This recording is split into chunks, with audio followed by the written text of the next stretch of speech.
Three Grots in a Vox is intended for a mature audience. This means there will be crude language and discussions of adult themes, especially if we're talking about Tactical Marines or Gabriel Seth. Viewer discretion is not only advised but encouraged. All opinions are our own and often given for humorous purposes. Any advice is given largely for entertainment purposes and would probably be ignored. But if you do learn something useful, count it as a win. Hello, welcome to the entire World Eaters Codex leaking. Yay! Hello, I think this... Basically, we've got a leak of the World Eaters Codex, and because GW don't like us anyway, we've thought, fuck it, we're just going to show the whole thing. I mean, in a nutshell, yeah, that's about it, really. There's not a lot more to say about it. There isn't too much more to say about it, but we do have it. But it does seem like, at the moment, literally anything and everything is leaking. Would that be fair to say? There is that theory, isn't there, that it's been leaked on purpose. And, to drum up interest and all this sort of jazz, yeah. But equally so, when they send out advanced copies to people and the embargo lifts in literally 2 days' time, it's also not difficult for someone to take some judicious little pictures and, oops, they've accidentally been uploaded to Instagram or I mean, it'd be really hard to track it, wouldn't it? Yeah. Yeah, well, I mean, here, this could be out of left field, but did you think about this, that maybe Games Workshop wanted us to put the leaks out first? No, seems unlikely. I feel like they probably don't know who we are. Know who you are because you had 3D printed vehicles on your channel. Oh yeah, 3D printed vehicles, sure. Opportunity. Yeah. So, although yes, we are technically free marketing for them. They don't have to pay for it. They don't have to bribe us in any way, shape, or form because we're just. I mean, they can. I'll tell you what. If they sign us up and start sending me free shit, then I'll stop talking about their leaked shit. It's true, yeah, might be. Although, to be fair, because we're also not sponsored in any way, shape, or form, we go, right, reading these new rules. They're all shit. Don't bother. Don't buy them. They're just crap. Just play more Blood Angels and use the stuff you've already got and 3D print it all and all this kind of jazz. Yeah. Very good. 3D printed. Yes, sure. Let's I realise it's not in this room. I ordered a 3D printed little Aloy miniature from Horizon Zero Dawn, and it turned up and had this really little spindly bow, and the bow just broke. Yeah, it's problem with 3D printed stuff is a lot of it's really brittle. You can get some more tough resins than that, but you lose a bit of detail using it because that's what I tend to use. But it does lose a bit. Are we drinking anything this evening, gents? While John's moving icons around the screen. I've got a Hazy Jane. Nothing particularly exciting, but I have a beer. We've got a few people in chat as well. So Aradine, Phil, good afternoon. I've recently been on holiday to Scotland to do some more LARPing and stuff, and while I was up there, I visited Scone Palace, and because I wanted to get something from there, I got a little miniature Macallan 12-year-old Scotch bottle. So lovely. I might crack that open and give it a whiz. I'm going to. Speaking of Macallan, I'm actually going there next Saturday for lunch. Yeah. What are you gonna eat? Whiskey? Well, I mean, we're going to see a client for work, so it's probably going to be like fancy food, little courses. But I'm hoping there's going to be some whiskey because Andrew doesn't like whiskey, so he volunteered to drive. So I was I'm not going to turn down an offer of a designated driver to the distillery. Yep, that sounds good to me. Absolutely. There we go. That's about half the little mini bottle. Let's see if this how good this is. Macallan 12 is quite. Yeah, I normally go for Glenfiddich 12 or 15 if I can get it, but I haven't tried Macallan yet. A lot of people in America call it. They don't pronounce it correctly. I think they say Macallan. I think it's more Macallum. But I would generally bow to your expertise in this. Yeah. Right. So anyway, World Eaters. Okay. So they've kept their blessings, also known as the other red meat. Yeah. At the start of the battle round, you roll 8d6, and you can use the dice to activate 2 blessings of Khorne. Is that because 8 is their holy number or some shit like that? Yes. For the short answer, it is. So this is like they've made them into Eldar, basically. No, they've had this for the whole way through, but they have changed up the blessings a little bit. So they've moved some of the blessings out of here and onto unit cards. One of them is a bit upsetting. So looking down the list now, do you have to spend them or something, or once you've got them, you always get this effectively, bonus? Start the turn, you roll your 8 dice. Now, there's lots of ways you can re-roll individual dice or all the dice or whatever. Oh, the start of each round, right? Oh, so it basically is the Eldar ability. Well, almost, but then you sort of spend them to buy a special rule, right, for that turn. But each one has got its own kind of like its own like requirement. Yep. So the way they've written this, I don't like, and it makes it a bit more hard to read. But effectively, like the simplest one, you need any double will allow you to buy the unbridled bloodlust ability, and that means you can reroll charges. Any double. It doesn't need to be a double one. No, double one minimum. Oh, I got a value or what? Yeah, so it's double 1 plus. Does that make sense? It does make sense. Yeah. You can only activate 2 of these a turn. Right. Okay. Okay. So. Oh, I see. So a double one will activate. Any double basically will let you allow. You choose what you want to buy with it. So let's say I got a double. This rage fueled one won't work with a double one, and the total carnage won't work with a double 1 or a double 2. Okay. So let's say I rolled a double 3. I could pick between unbridled bloodlust, rage fueled invigoration, or total carnage. Yeah, and you will always roll at least 1 double or 1 triple on 8 dice, right? Yeah, you have to, because 8. Yeah, I mean, it seems reasonably likely. Yeah, now that I think about it, the logic makes sense. The chances are you generally get at least one of the ones you're going to want. You might not get both. But with all the ways you can re-roll a dice and things like that, Ooh, it becomes more likely. I haven't had a good port in some years. Sorry, Aaron. Yeah, go on. I'm just. Anyway, so these have changed up a little bit. Some of the old favourites are still in there, so they've still got lethals and you can still get sustained, which is nice. Yep. But the big one that we all used to run every single turn were the 2, and I sort of understand this because you always wanted the same 2 almost every time. Occasionally, you might want the one that gave you an invuln save. A feel no pain. Yeah. But generally, you went with +2 movement and advance and charge. Yeah, so this makes this army quite a lot slower, from my understanding. Yeah. So now you can't have either of those, and they've moved that to the army, like individual unit abilities and things like that. So they have slowed them down a little bit. Definitely. But the base stuff has been moved a bit faster. So your Khorne Berzerkers have gone up from 6-inch move to 8-inch move anyway. So they've always got a built-in +2 move now. Yeah. So, okay, so in some ways it's lost a bit of speed in that, but it's also gained a bit of flexibility because it used to be there were maybe 3 that you picked from. All right. And now there's a few more options because a lot of your movement, there's less gimmies automatic, if that makes sense. Yeah. Okay. So, I mean, reroll charges is good. Yeah. Extra consolidation and pile-in for World Eaters is good. Fight on... good, but generally, right? Yeah. Yeah, fight on death on a 4-up for me is 50-50. Probably not going to use that very often. I mean, there might be times if your entire army is already engaged, then yeah, maybe. Sustained on melee weapons is good. Lethals on melee weapons is good. And then the last one is interesting. This is completely new because each time of the unit makes a melee attack and the target is infantry, then you have devastating wounds. So they never had the option to unlock this before. So that's pretty shit unless there's ways to guarantee auto crits, which there might be. Yeah, but it would be quite good on like Angron with his 20 attacks, right? Or even use standard Khorne Berzerkers, you've got sort of like 5 attacks a dude. Yeah. Devastating wounds into something like Sanguinius Guard would actually be really useful for them. Because normally our Sanguinius Guard, just Armor of Contempt, and just save on 2s against the Berserkers, right? Yeah.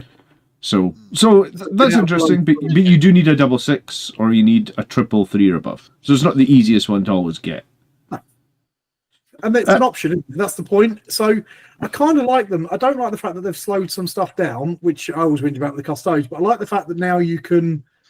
It is an option of what do you need, Are you going to something hard? Well, you might want to take lethals. Maybe you want to take devastating wounds. Yeah.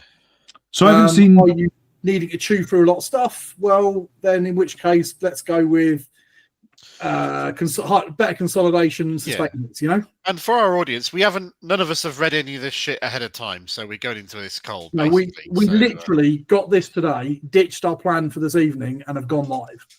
Yep. So if somebody spots something in the chat that we've missed, please tell us because we're going through it as we learn, and Indeed. Other than that, all we've got is what's been on Warcom. Right, so this is the first detachment, is it? Yep. Berzerker Warband. Oh, sorry. If you charge, you're a Blood Angel.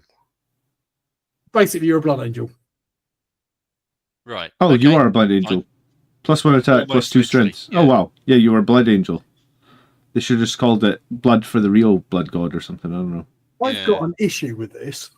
Yes. Okay, only one. Right. And it's not that there's anything wrong with it, because it's just a straight upgrade from the old version, which was +1 strength, +1 attack. Yeah. Right. It's got some nice enhancements.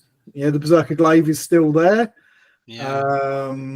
The Helm of Brazen Eye is still there. Yeah. There's still some good stuff here. It's a good detachment. My issue comes purely from the Mark of Khorne. Right.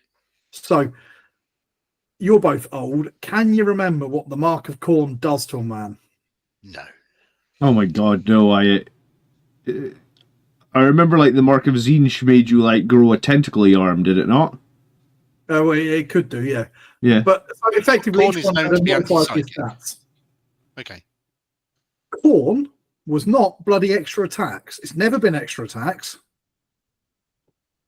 Khorne was +1 strength. Right. Right? Okay. Do you know who has +1 attack, though? Those filthy degenerate Slaneshi lot. Okay. So all of our stuff has basically lost the point of strength because it's gone into this detachment. If you're taking the other detachment, you're now the same strength as a weakling loyalist marine. So your Mark of Khorne, but you've got extra attacks, which means that now, just by being a Khorne guy, you've instead of getting your extra strength, you've now got extra attacks. That's for the filthy degenerates. And that upsets me. Khorne 8 things should be hitting at base strength 5, and then we can have +1 and +1 again. Okay, cool, fine. Right. I know that was a very long-winded thing, but a little bit. There's me thinking Favourite of Khorne is probably going to be a must-take, I imagine. This is not pre-recorded, but let's just say, yeah, sure, it's pre-recorded. We've had the leaks for ages. We just decided to release it tonight. Yeah, we did literally. We're not just looking at these as we go along now. Yeah, Miguel Perez. This is definitely a pre-recorded session. Absolutely, yeah. Yeah, we've been sitting on these leaks for ages, guys. We are above Valrak when it comes to getting the leaks first. Oh yeah. All right, so Berzerker. Terminators again or something. Anyway, I was going to say, it's pretty nice. +1 attack, +1 damage. On a character, that's pretty useful. Yeah, we used to always stick it on the Master of Executions because it made it horrendous. Yeah, that's cool. But I don't know what he looks like yet because I haven't seen his new profile, so we'll see what he looks like. I like the idea that this battle lust thing gives you a bonus that means you're not duplicating that blessing, which is nice. Yeah. So that you're not just buying a thing that you're going to be getting a bonus to do anyway. Yeah, I like the fact that they're not. A -1 damage helmet on a character, I guess, is fine. Yeah, that's right. I think it's slightly weaker than it used to be. I seem to remember in my head it used to half damage. Oh, right, yeah, sure. Well, -1. It's probably some different points in which is this is the one you generally would stick on a Demon Prince because he runs around on his own, so he's more likely to get shot. Whereas, like, the guy in the squad, Favourite Khorne that's cool. On the original Index version, but is stronger than the current Index version. Okay. Yeah. Cool. What's next? Sorry? And reroll charges. In addition, while the Blessing of Khorne is active, add 1 to your charge rolls. So I imagine that's the blessing that gives you reroll charges, which is great. Yeah, exactly. Yes. So if you have double reroll charges, you get +1. They seem fine. Some stratagems. Yep. Anything interesting there? I think I did see somewhere that there is one which gives advance and charge, which is nice. Yeah, here we go. Apoplectic Frenzy, 1 CP. Advance and charge. Sticky and objective, Berzerkers only. Improve AP for 1. That's all right. Yeah. Yeah, I'll take that for 1 CP. That's pretty nice because we've got a lot of AP1, I think. Subtract 1 from the damage for 2 CP. That's pretty tasty. Could be, couldn't it? Make a blessings roll and use the results to activate 1 blessing for 1 CP. Get an extra blessing, essentially. I've never liked the fact that the blood offering is the same as everybody else's one, except for some reason this one's conditional. Yeah, Berzerker's Wrath's pretty interesting. So when your Berzerkers from your army make their blood surge move, which is when they're shot, rather than a D6, you make an 8-inch surge move. That's horrendous. For 1 CP? Yeah, that's pretty tasty. That's pretty nice as well.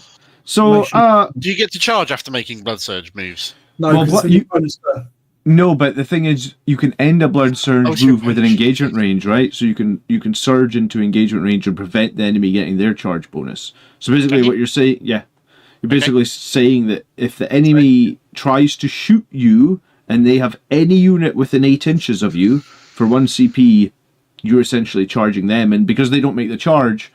I mean, you're not charging them, but because they don't make the charge, they have no fight first. Phase. Yeah, so you get to pick to select that unit before they get to fight, which is crazy good. Yeah, if you see any berserkers within 8 inches of you, don't shoot them. Yeah, which seems reasonable. Yeah. Cool. Yeah. Okay. Next one, Cult of Blood. And we're going in completely blind. So at the start of your command phase, Khorne war engines. Okay. It's a weird one, because this is like I did not see this one coming. This is I don't want to bring any Space Marines list. Jackals and Goremongers have battle line. What are the Goremongers? I know what Jackals are. They're the new cultists. Kill Team squad, so they're quite cool because they're a bit like Jackals, but they get infiltrate. They're basically a Jackal squad with infiltrate and slightly better weaponry, I believe. But they still have like a 6-up save and toughness 4 or something. They're not as tough. They lose their Feel No Pain. I don't know. Jackals might have lost their Feel No Pain. We haven't looked at them yet, but they were slightly weaker from a toughness point of view, but they got infiltrate, which was really nice. So this really buffs up your chaff. While it's within range of your Titanic models, correct? So it's the whole idea of this is you bring your Lord of Skulls surrounded by like little cultists that are like worshipping it as it goes along. That's a nice idea. I like that. Which is pretty fun. But I don't know how competitive this is going to be because it gives you nothing really for your. We'll have to keep an eye on. Obviously, Titanic is the Lord of Skulls. We'll have to keep an eye on what's a monster out of this army list. Yes. That'd be interesting to spot. I think it's just been the Mauler Fiend, I think. Or maybe the Bloodthirsters will be monsters, surely. Yeah. Yeah. So you can add some enhancements, which is add 3 inches to the range of the aura. Okay, so you've got bigger auras. Nice. Butcher Lord's quite funny because it means that you can attach a marine character to a squad of chaff. Okay. 3-inch to an aura doesn't sound like much, but 6-inch radius aura is a lot. And going to 9-inch radius aura covers a huge amount of the board. Especially on those big based models. Yeah, and remember that the detachment rule gives an aura to all of those things. Indeed. So it just buffs it up to sort of like a 12-inch aura on a Titanic. Skulls, yeah. Well, Brazen Form's pretty interesting. Add 1 to the bearer's toughness and give him a 5-up Feel No Pain ability. That could be very useful on a monster. Yeah, absolutely. This is World Eater's monster. That's a Demon Prince. Yeah, that makes sense. And then lastly, Strategic Slaughter.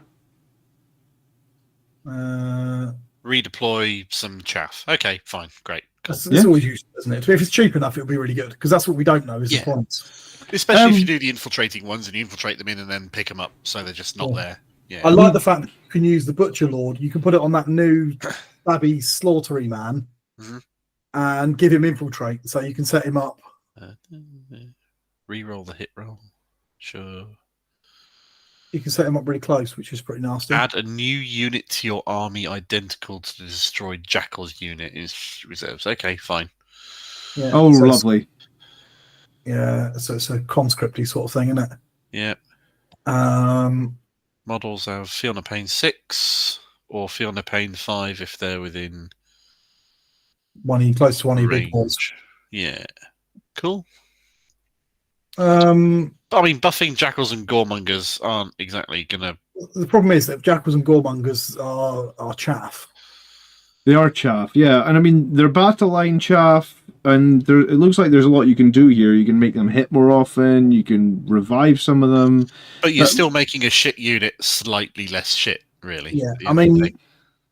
The Goremongers could just about fight off a squad of scouts. To be fair, that's the general principle that I'm saying there. It's not based on having read the stats of the Jackals and Goremongers. All right, we'll come back to the stats. This one seems like there's definitely a heavy weight on I'm not sure. I think this is a fluffy one, not a. Yeah, it looks fun.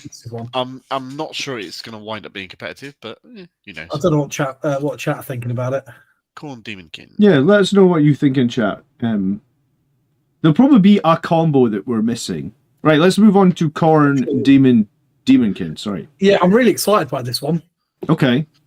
Each time a Blood Legion or World Eaters unit from your army destroys an enemy, roll d6. On a 3+, you gain 1 Blood Tithe point. At the start of command phase, you can spend 1 or more of your Blood Tithe points to activate one of the following abilities until the end of the battle. Okay, so after you've killed 2 units, you could have a 5 up Feel No Pain on Blood Legion and World Eater models.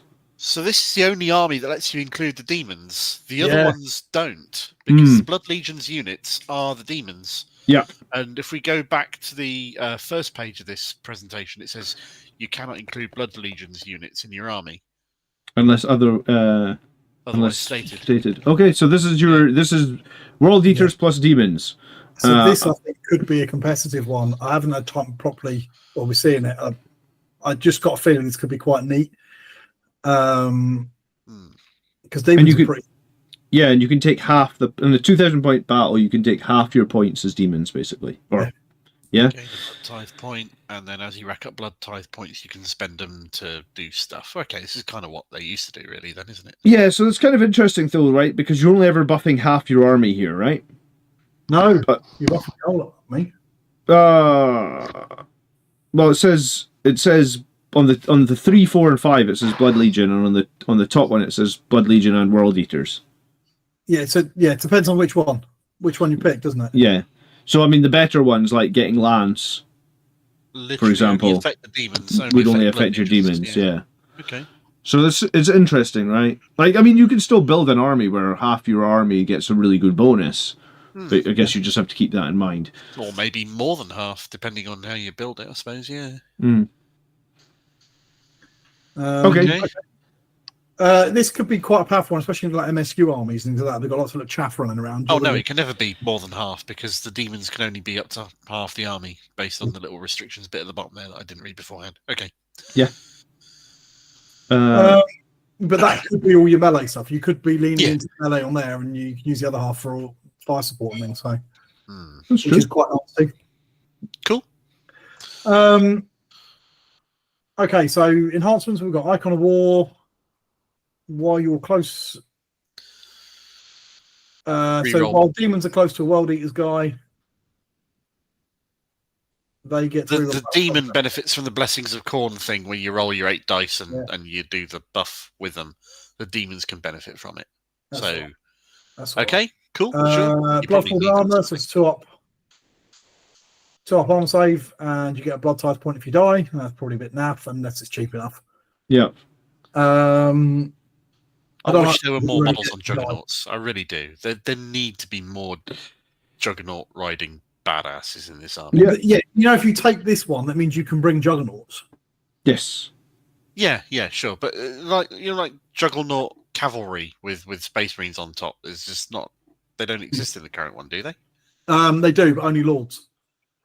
Yeah. So you can't just like have Berserkers on Juggernauts charging forwards or anything like that. You can have a Lord on a Juggernaut leading Berserkers.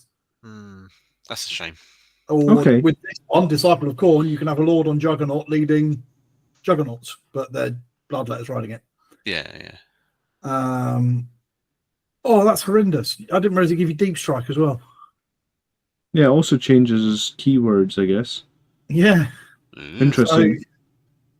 So he'll lose your Blessings of Khorne, but then he'll gain the ability to access the blood tithe points. Yeah, and the Blade of Possess makes a character the same as before, +1 attack, +1 damage. But when you kill something with that character's unit, you will then automatically get the blood tithe rather than 3 up.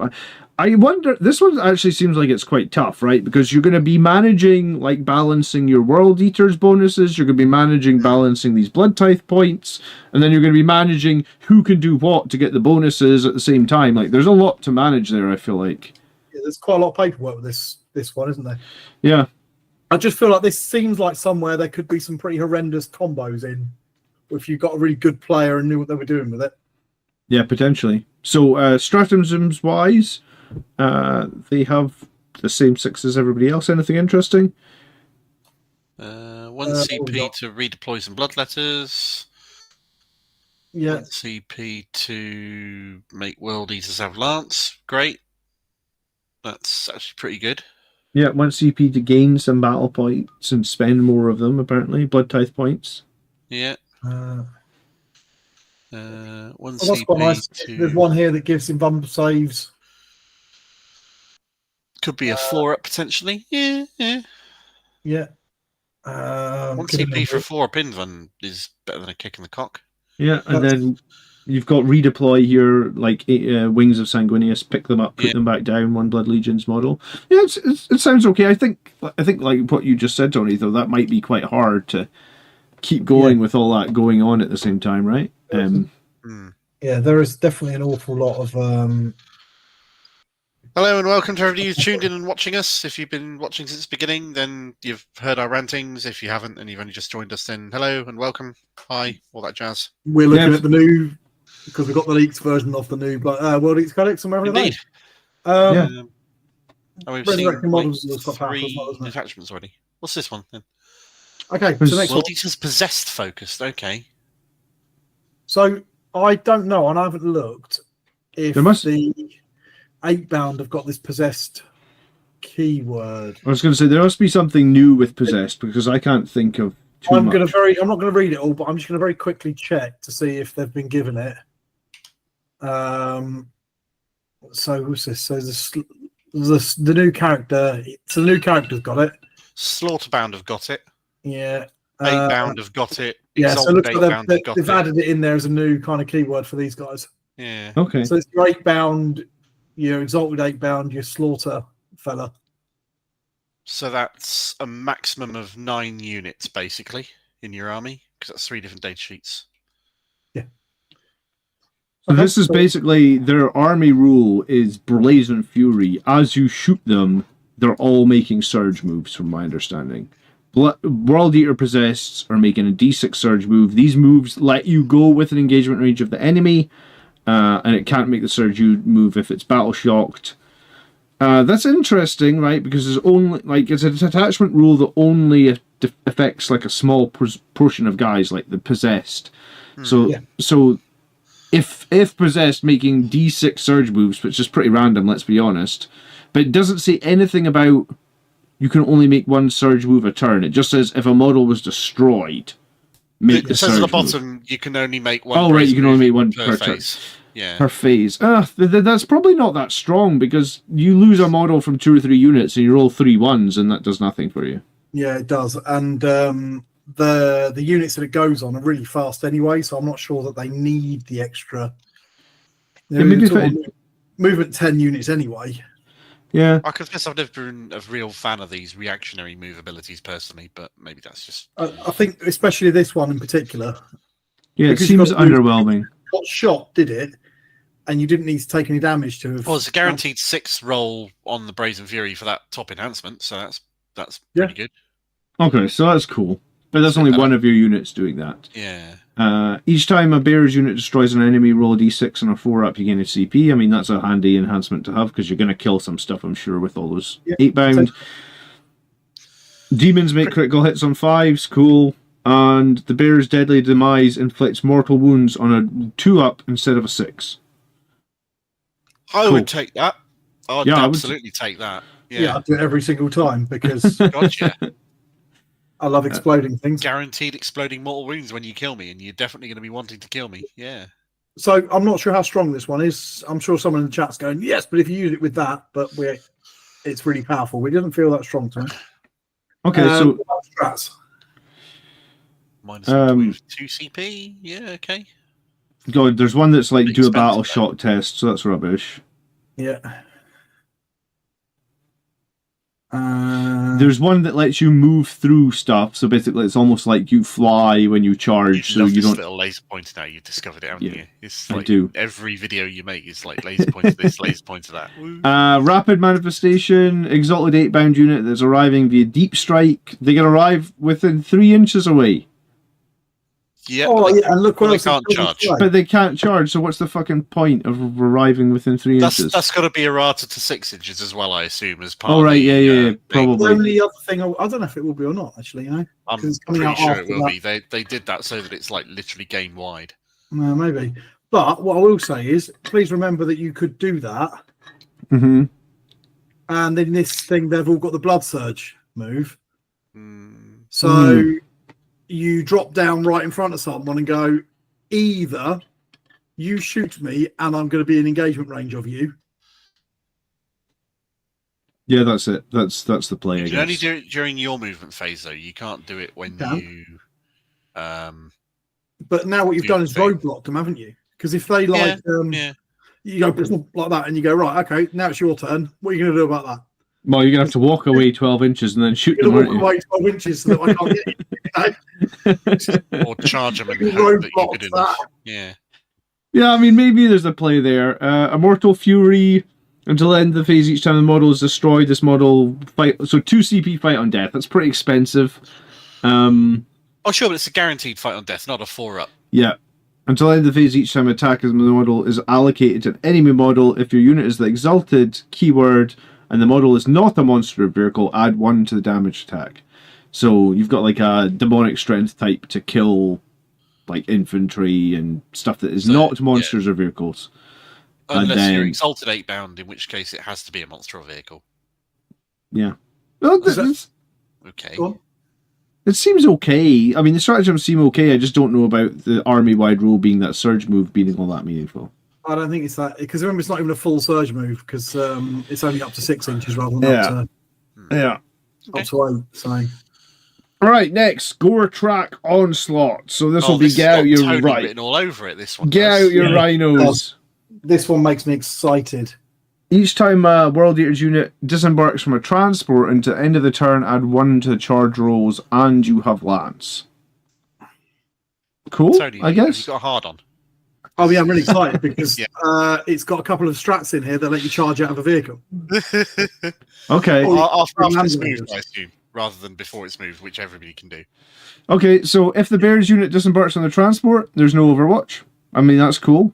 Yeah. World Eaters model only in the declare battle formation step. If you start in a battlefield dedicated transport, you're going to get a 9-inch scout move on the transport. That's cool. That's nice. Yeah. At the start of your shooting phase, you can select a vehicle model within 6 of the bear. If the bear is embarked with a transport, you can select that transport model until the end of the phase. Nice. After the selected model is shot, select one enemy unit hit by one or more of those attacks. And at the start of the next turn, your enemy unit is suppressed. So -1 to hit. Hey? That's a complicated one, isn't it? It's a very complicated thing to get quite a simple rule of you shoot at a vehicle. Once on a hit. Yeah. And then finally, once per battle at the start of the fight phase, you get the fight first. That's pretty cool as well. Yeah, it's always good. A fight first is always nice. Yeah, that's a strong set of enhancements across the board. Yeah, and a strong ability. And a potentially strong ability, especially if you're like me, like running Land Raiders full of shit. I was going to say, just do your Berserkers and your Rhinos and loads both. Yeah. So this is mechanized World Eaters. So what like this is Rhino Rush and I used to play Rhino Rush World Eaters back in 3rd. But like we've got the Sender's Pursuit of Violence that is get back in the tank. You can back into tank from 6 inches away after the fight phase. That's cool. Which is handy. Smash through, I love. World Eater's vehicle from your army can just drive through terrain. Horizontally through awesome. Terrain features. Cool. That's really cool. Now that is a Land Raider stratagem if I have ever seen one. Absolutely. Aggressive disembarkation. Only works on rhinos. But you can... you can disembark within 6 rather than within 3, yeah. So you don't get your charge bonus, but hang on, we don't get a charge bonus because we chose a different detachment that doesn't get... So you won't get your lance from this, but it means you can jump straight out of the rhino into combat. Well, no. But you get lance from the previous thing, you can right? Also, no. You can disembark from it before it moves, but instead of having to disembark within 3, you disembark within 6, so you get an extra 3 inches move out of it. Then you get to move and charge. But you also have this very next one, which is Each time the World Eater unit disembarks the model after it has made a normal move, you can still charge as well. Cool. Awesome. So you can do the full throttle assault and the aggressive disembarkation. So you've got two ways of getting out of rhinos to charge things. Oh, this is going to eat a lot of CP, this army. Yeah. One of your vehicle model from your army that was hit by one or more attacks, you can make a normal move of... Also, your rhinos can make their surge move of 6 inches. Yeah. Or you could use it if you were a coward to get out of line of sight or something. Very true, yeah. And then finally, when your opponent's shooting phase just after an enemy is shot, if they target one of your rhinos and it's one or more wound remaining and it was hit by the attack, the Khorne unit berserkers can disembark and make a blood surge move. In your opponent's shooting phase. Wow. Okay, so if you actually shoot the rhino, the berserkers can disembark and then surge into you. How certain are you that you can end a blood surge move within engagement range? 100%, because it said it. No, you haven't got that ability on this one. No, but it said it back. Blood surge in general, I think you can. Yeah, that's it said it on the Berserker's data sheet. We haven't got to that yet. Yeah. It said it like when doing so, those models can be moved within engagement range of the enemy. I mean, that's their blood surge, so maybe it'll have to say specifically on the other one. But the other thing is that I don't know if it will combo, but I wonder if you could use this to make your Berserkers jump out. And then even if they don't make it in a combat, if they get shot, they'll be able to do a blood surge. Yeah, explicitly, the Berserker's blood surge, so you can be moving the engagement range when doing it. Yeah, just that a quick shifty. So, yeah, nice. So that's pretty unpleasant. Don't shoot the rhino if it's too close to you. Yeah, and here's the points for all those things. Which will almost certainly not be accurate and will change with the day one update to the unit document, as every other codex has done. Yeah. But they will be wrong, and there will probably be something that you can take that's really powerful that will take them 3 months to fix. Yeah, and they'll be in the ballpark at the very, very least, so I'm sure. Oh, yeah, absolutely. So, all right, just go back a sec. How much have they pointed at Angron before we look at this? Oh, no, that's just... We haven't seen that yet. Sorry, right. I do have all the points, but I guess... But it's right at the end, so it's annoying to skip backwards and forwards too, which is fine. It's not a problem. Okay. So Angron, I'm trying to think what he has at the moment. I think he still has a 14-inch T11, 16 wounds. I don't think any of that changed. I don't think his stat line has changed. He's at 410 points in this codex because just for the record. I think he might have cost. I think he's dropped in points a little bit in the codex. I think he was 435 before, but his melee is about the same. Yeah, very similar. 8 attacks, 16 attacks, doing the usual sweep or strike, which is what you expect. Changes there. Blood God's Favor. You could re-roll. If he's on the battlefield, you can re-roll up to 6 of the d6 that you rolled for your blessings. Nice. Each time an enemy unit within 6 is selected to fall back, it must take a leadership test. So you cannot fall back from Angron anymore. He used to give like +1 to charge. He used to give rerolls 1 to hit or something. He used to be horrendous. He used to give a lot of buffs to combat to the units around him. Yeah, and then the final one is within 6, you can ignore any modifiers to the unit's move characteristic and advance and charge rolls made for it.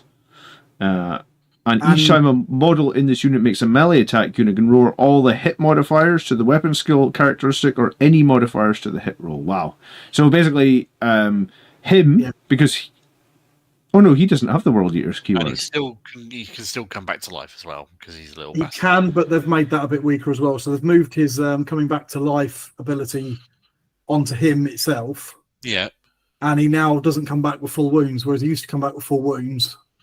Yeah. But now he comes back with half. Okay, now good. Half. And it's got another negative on it now, which it didn't used to have. Oh. You lose all your other blessings if he comes back to life as well for a turn.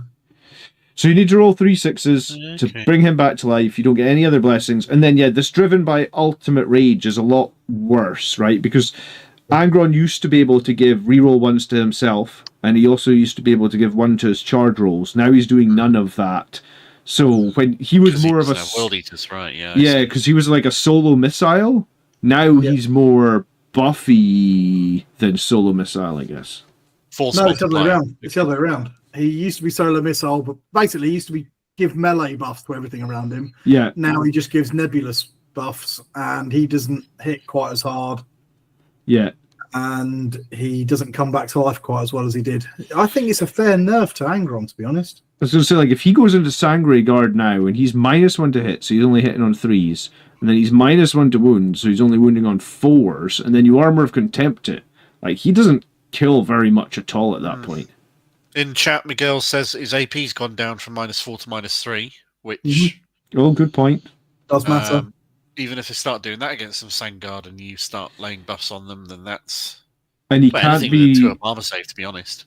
And he can't be Rapid Ingress when he comes back to life either, which is also big. Can he not? Nope. Okay. Because he comes back in the next... It literally says, like... the reinforcement step of your next movement phase. Yeah, good shout. So... I think that's fair enough. I don't know what his current points are off the top of my head. I'm pretty sure it's 435. So he's gone down 25 points, but I think he's lost a lot more than 25. A lot more than 25 points worth of... Now, a lot of people are saying that he was an auto-taker. He was 100%. Well, the thing is... the tournament for World Eaters, a lot of the tournament-winning World Eaters didn't run Angron. No, but I guess the thing was, if he came back to life, then pretty much every game he came back to life, you just won the game. Because it was too unreliable. So the real hardcore tournament players had sort of started to move away a little bit from Angron and were running much heavier on the Berzerkers and Lord Execution and things like that. Big Grim would like to ask, you're going to play a proper Red Armored Legion now, John? No, I'm just going to kill them. If this is a proper Red Armored Legion now, Big Grim, is this what you're going to be playing against John? Is what I'm saying. Tony's got them. Fight out to see which of the red meats is actually the best. Let's talk about Khorne. Is this the old? What's changed with Khorne? Khorne, this is 85 points. Also, oh, there's one thing that's changed and it's stupid. Tell me.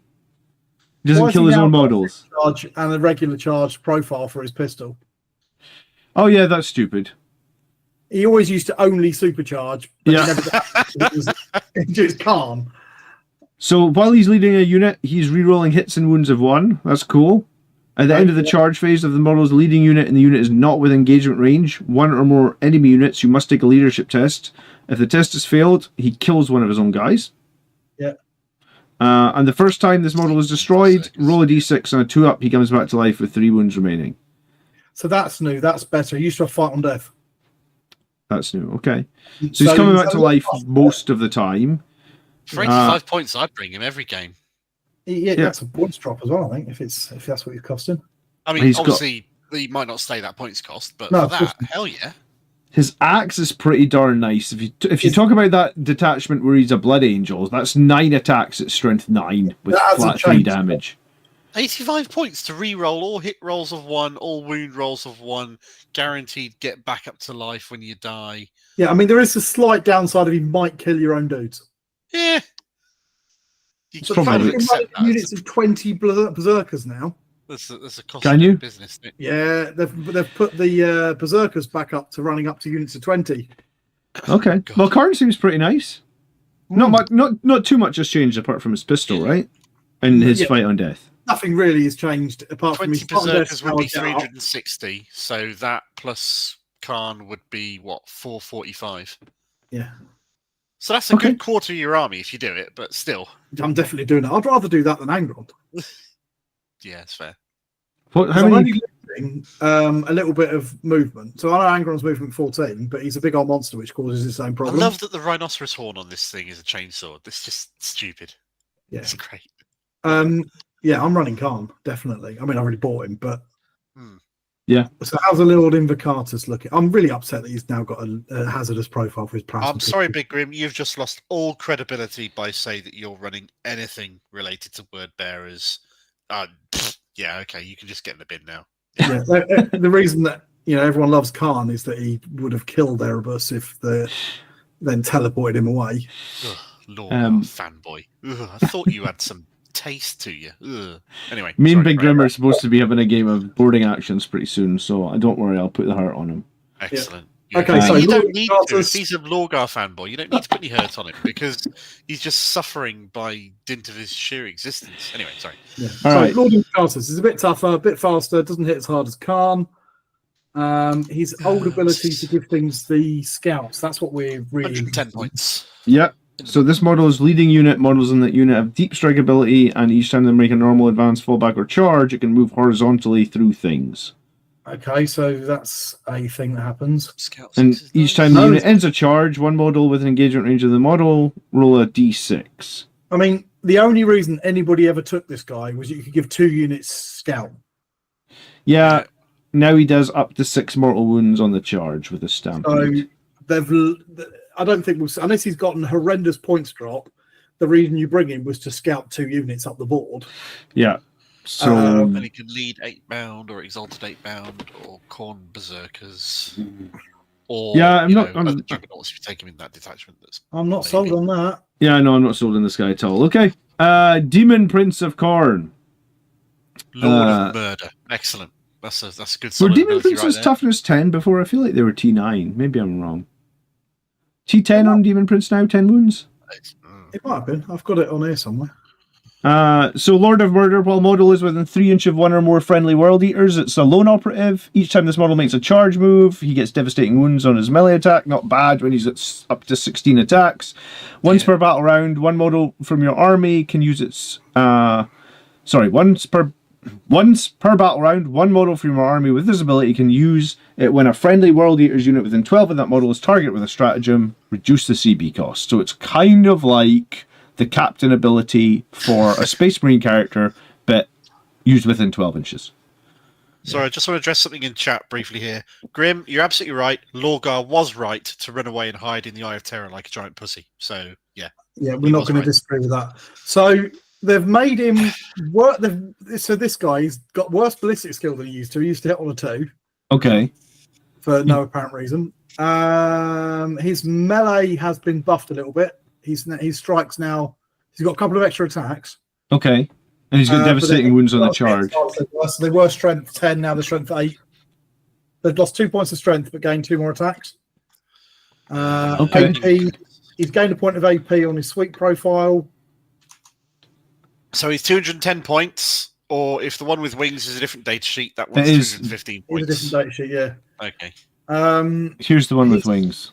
Why would you ever buy one without wings for 5 points? Maybe if the abilities. No, because weirdly, nobody ran the Rumble Wings because the old ability gave everybody within 6 inches a 5-up invuln or a 4-up if they already had a 5-up. Hold on, the one with wings has different abilities here. He's lost a point of toughness. He makes enemies take a battle shot test, subtracting 1, if that's ever meaningful, not really.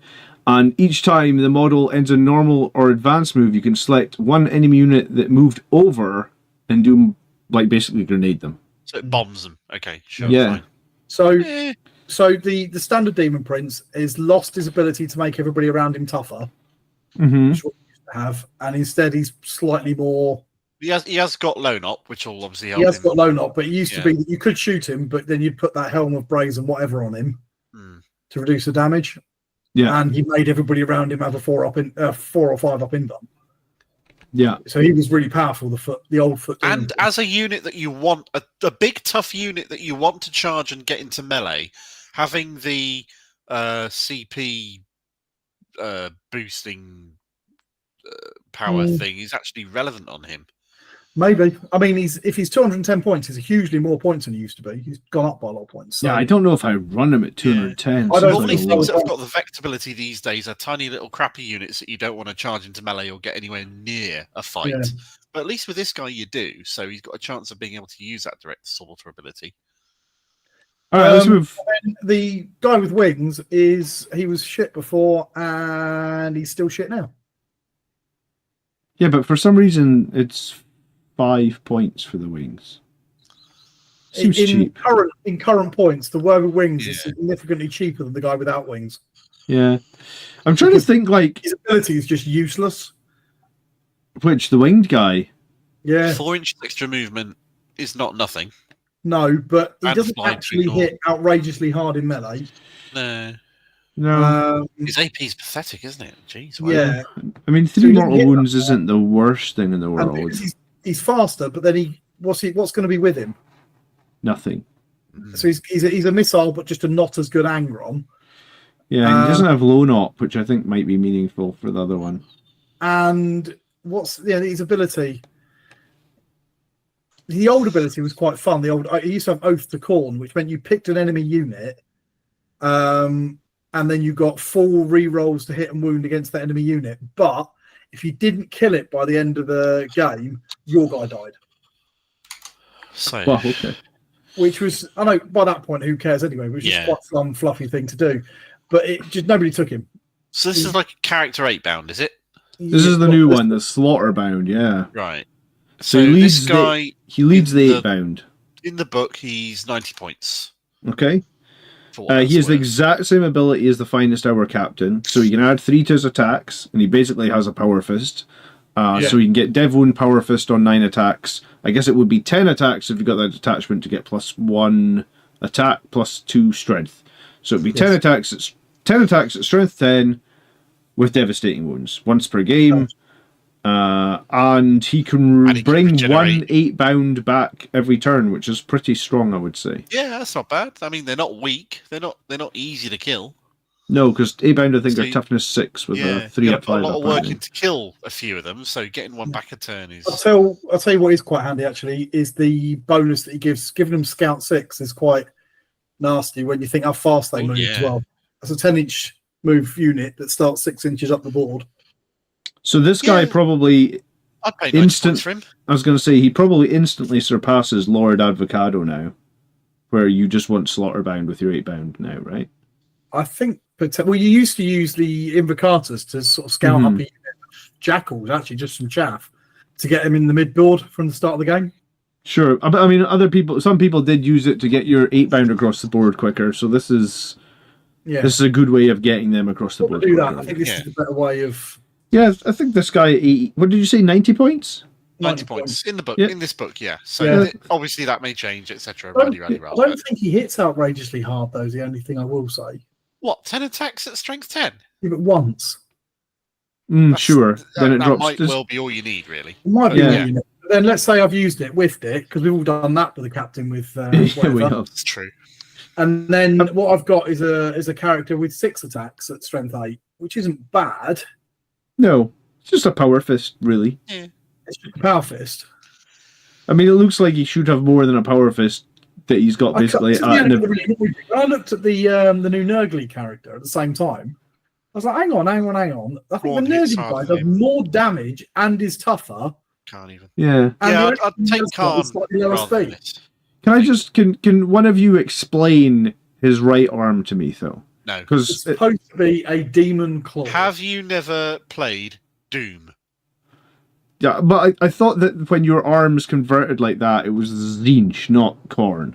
No, so Khorne will do mutations, but generally to make you more vicious and lethal. Okay, so he's more like to replace your hands with chainsaws or something. Okay, just in case you get itchy balls. Well, I remember Warhammer Online, the video game, and if you wanted a possessed arm or whatnot, that was Tzeentch. That's normally Tzeentch. So Khorne will do it, but only to make you more vicious looking. Yeah, I really don't like this. You kind of like bond with your armor, and it grows into you, and you become bits of it. I really don't like this model. The lore behind it's pretty cool. It's sort of like eats a bloodthirster. So the 8-bound done it with some bloodletters, and he done it with a bloodthirster. Yeah. That's pretty cool, but I just really don't like that model. He looks like he's got a crabby claw for a hand. And crab claws for a hand for me are too Slaaneshi. Okay, so I think it's Tzeentch, you think it's Slaanesh, so no one likes it. Mark, you like it? Yeah. That model. I'm going to use the character, but I'm going to use that Warhammer Plus Terminator with a chainsaw hand. Oh yeah. All right. Yeah. Azrak the Defiled or whatever his name was. I'm going to use him as a Slaughterbound. He's like up here on my shelf somewhere. He might. Because I'm still trying to get some butchers to use as my ascended 8-bound. Yeah, so we've got the regular Lord on Juggernaut next. While he's leading a unit, each models in that unit have a move characteristic of 10 inches. And each time they make a normal advance or fall back, they can move through terrain features. So we can lead they could anyway because they're infantry, but obviously he wasn't. So, yeah. Yeah.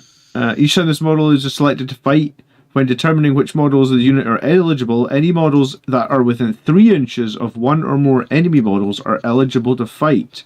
When resolving those attacks, such models can target one of those enemy units within 3 inches of them, and I think he's really powerful. Just think about him in a unit of 20 Khorne Berserkers moving 10 inches, and the fact that you can attack within 3 inches, so you can get lots of those Khorne Berserkers to actually attack something.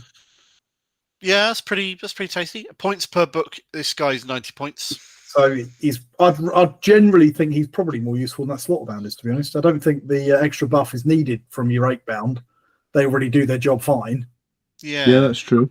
And that crush all you stand before us will kick off literally every time you selected to fight.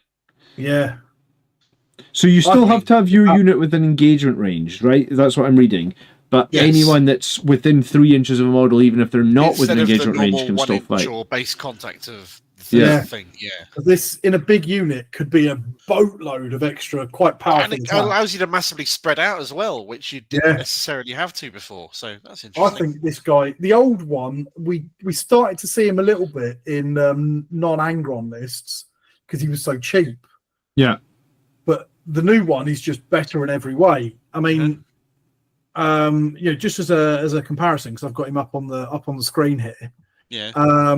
He used to give reroll advances and charges and blood surges, but of course you don't need that anymore. And he used to have the same mortal wound. The Lord Invocatus wounds on charges. That used to be his special rule. Can I ask a dumb question? The +2 strength. Yeah. I know that I know you wouldn't get the +1 attack on the extra attacks, but would you get the +2 strength on the extra attacks? Yeah. Yeah. Why not? Yeah. Okay. I wasn't sure. It's not like Blood Angels have any characters with extra attacks. No. No, that's true. So, yeah, I think he's pretty good actually. Yeah, I like him. Yeah, he's pretty good. He doesn't hit. He doesn't hit like Doodle. What was his points? You said 90. 90. Yeah. Yeah. So he seems like a better leader. I think you're right.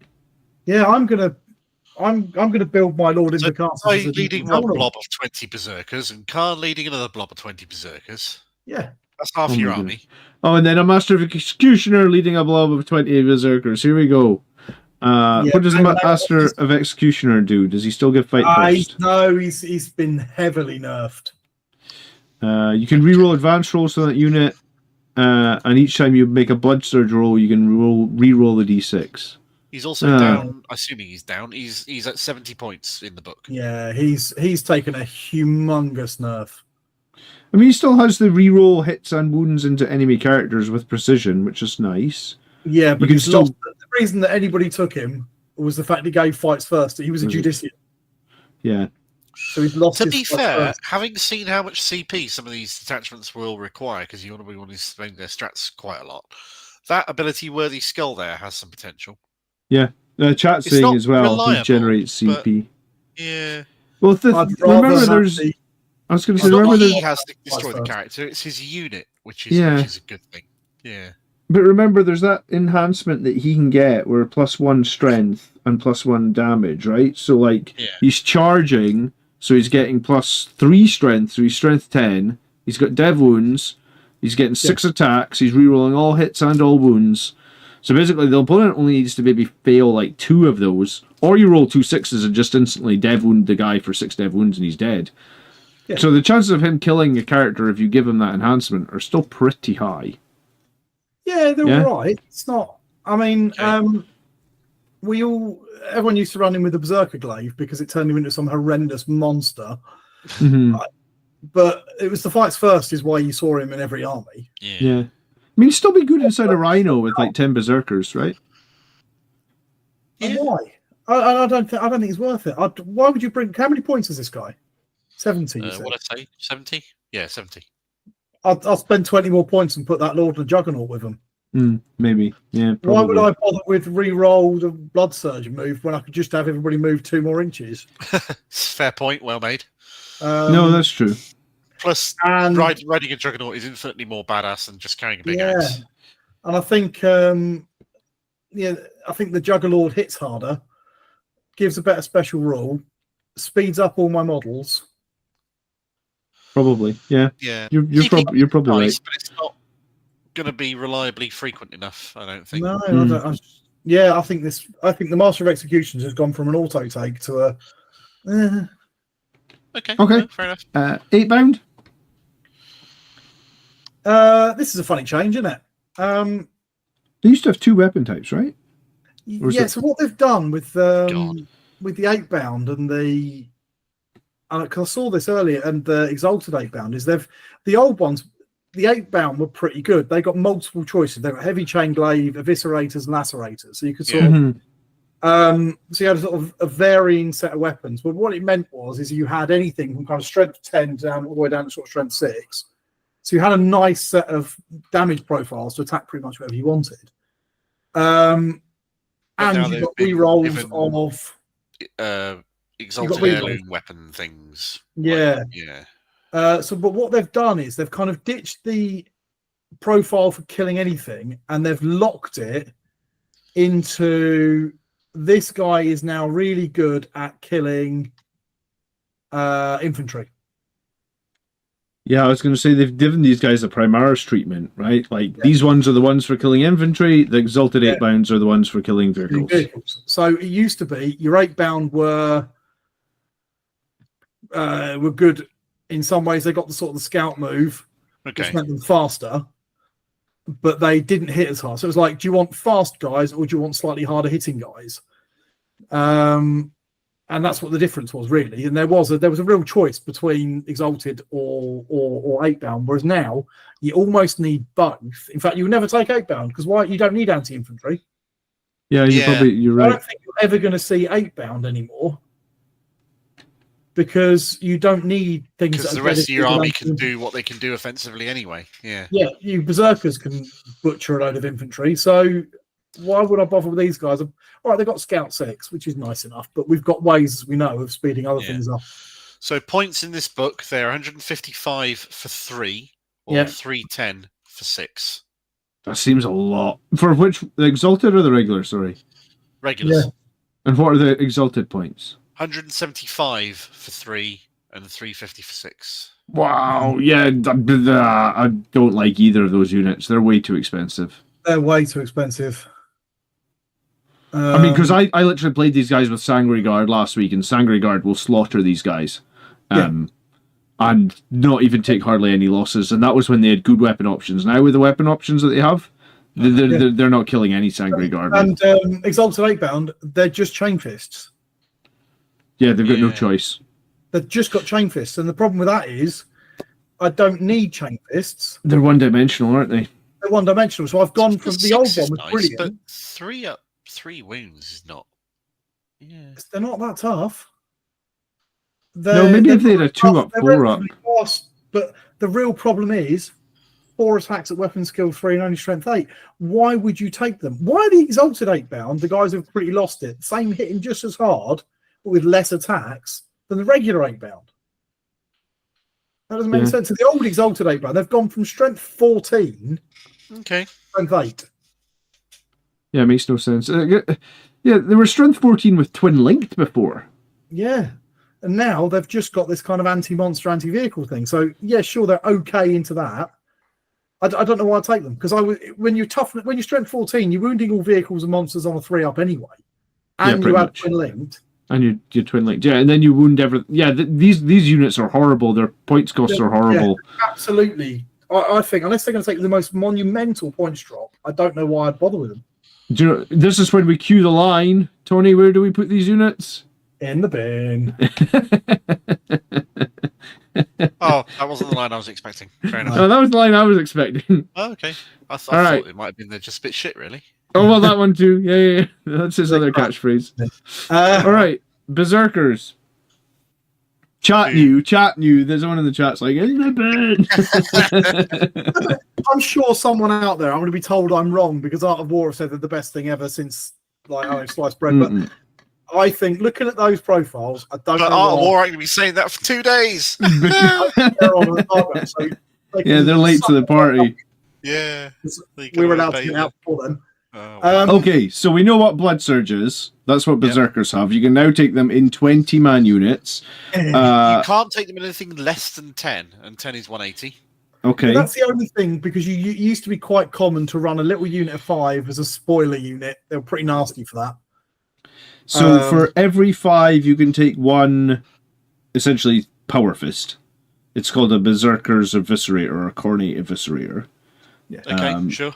One guy gets an icon of Khorne. Each time the unit destroys an enemy, you gain 1 bloodshed point. Each time you make a Blessing of Khorne roll 1 additional d6 for each bloodshed point you have, after which all your bloodshed points are lost. You're keeping track of a lot of bloody points and tracks and I don't know. things and stuff. So the old version, again, I'm not sure how I feel about this one. Well, they've given them an extra... This sort of change, because the old icon, Mm-hmm. if you were within range of an objective mark, you just pick one of the dice and re-roll it. Mm-hmm. No, you're just rolling more dice. You didn't have to kill anything to do it. So this, of course, will only start to apply once you're already killing everything. Yeah. It kind of feels almost like a bit of a, I'm already winning, I need more. Yeah, so correct me if I'm wrong, Berserkers were 1 wound before, right? I think there were 2 wounds. Yeah, they definitely 2 wounds. Okay. So they've lost a point of strength. Yep. And then their ability, if you go with that particular detachment, gets your strength back, is kind of the way they've done it. But again, remember, Mark of Khorne gives you +1 strength. So apparently they've all undedicated themselves to Khorne and dedicated themselves to Slaanesh. So they're probably not actually that good in any other detachment except the one that makes them Blood Angels. Okay. I mean, Strength 4 Chainswords is pretty underwhelming. And you buff them with the leaders that we've spoken about as well. You can buff up the leaders. Effectively, they go from, in the main detachment, these are almost a damage leader, aren't they? Strength. They're punching at strength 7 with 5 attacks each. They're moving really quickly, and you can stick them in a giant unit of 20 with Calm. Yeah, and I guess you can get lethals and sustained and devastating wounds and all that sort of stuff. So, and you can still get all that with the other detachments, but without the bonuses, they're quite significantly weaker in the other detachments than they were previously when they were strength 5. Although, to be fair, the other detachments prioritise taking other units anyway as part of what they are. No, well, apart from the transport one. Yeah, right, that's fair. But the transport one gives you the resilience of being in the transport a lot. Yeah. So I think that's in some ways this is a side grade, but what is definitely an upgrade is the fact that you've now got movement 8 baked into them. Yeah. They probably needed the speed. I guess they've had to sacrifice some of their strength for the speed. Yeah, and like I say, if you're running the kind of standard detachment, you haven't sacrificed strength. Well, unless you get to a second round of combat. But if you get to a second round of combat with them, you've done it wrong. Yeah, and in that detachment where they come out of the rhinos, they're going to be hella fast with that 6-inch disembark potentially and nonsense like that. So, and you can still get your blessings of Khorne, so they can be going in with lethals and sustained. Well, we have 35 people watching, so that's like some sort of record for us. So if you guys are enjoying the stream, please leave a like. If you want to subscribe, we'd appreciate that as well. Let's move on to Terminators. And I thought this was weird. I read this and was like, they call them Chaos Terminators. I was like, okay. Yeah, that's weird. It used to be called a World Eaters Terminator Squad, and now it's just called Chaos Terminators. Oh, Miguel's made a good point in chat. It's not the Blood Angels detachment rules. It's the Flesh Tearers detachment. That's what it should be.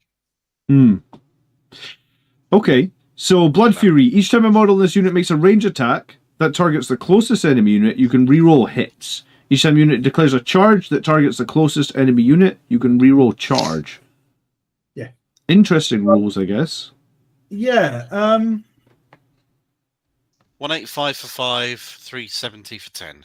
They've made a few interesting changes here. They've, again, like the Khorne Berzerkers, they've lost a point of strength. And they've gained 2 inches of movement on Terminators, right?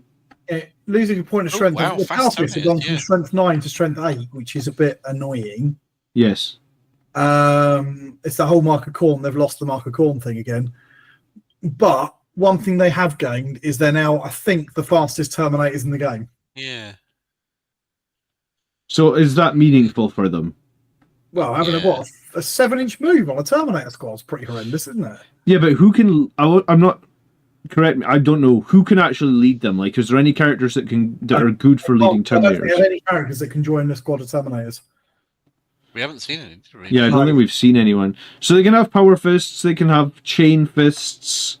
No, but they can't. This is another one. They're still a victim of that stupid change to Chaos Terminators. Of you can't just have Power Fists anymore. Oh right, so 3 of them can have Power Fist, 1 of them can have a Chain Fist, and the last guy has a pair of accursed weapons. So yeah, he gets Lightning Claws basically.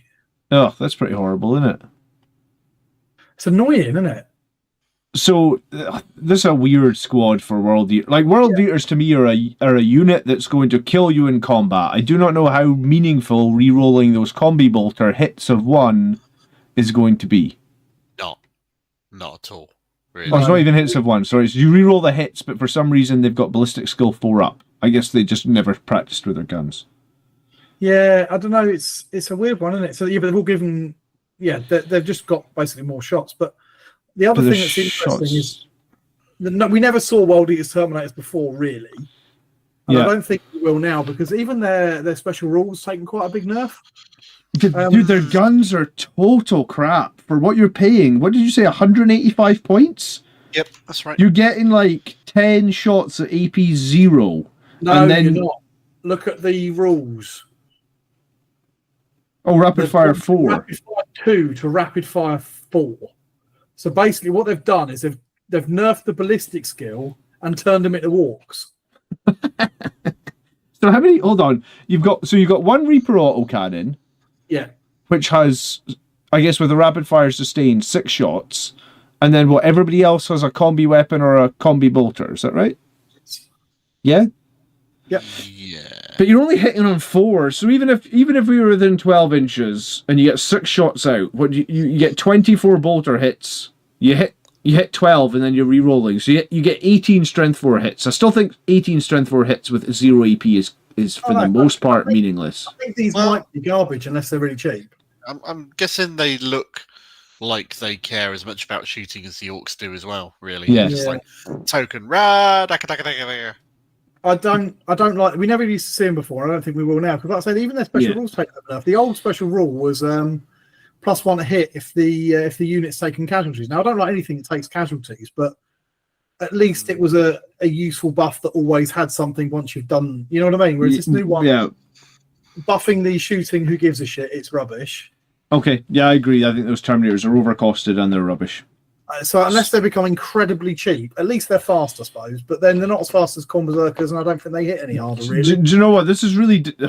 I don't want to say it's depressing, but like when you just looked at 3 of their most elite units and they're all garbage and their points costs are all giant, I'm just like, oh, well, this is going to be fun for those World Eater players picking up this book. It's super excited, and then be like, yeah, it's really weird because like you've gone from a situation where you had all these really cool elite units to now, I think the way, first glance, the way to play this is just bring a shit ton of Berserkers with some characters to lead them and call it a day.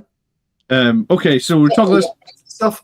Let's see if Jackals are any good with their auto pistols. Jackals in book are 65 for 10. All right, or 130 for 20. At the end of your command phase, if this unit is within range of an objective marker you control, that objective marker remains under your control and your opponent's level of control is sticky. Right. Okay. Yeah, fine. And then they've got this Icon of Khorne rule, but it's still the same as the old one, so they'll never kill anything, so that'll never happen. They don't kill anything, so they'll never get a blood tithe point. Cool. And what have they got? For every 10 models, so everyone's got a chain blade, which is strength 3. They're hitting on 4s and 5s. Okay, great. Yeah. Okay. So Jackals they're worse than scouts. Like a Space Marine scout squad, honestly, probably kills them. Yeah, 10 for 65 is kind of. Yes, they've got to be worse for that many. You know what else they've changed? I think I can find it somewhere else. I'm just checking. They've made them a lot squishier than they used to be as well.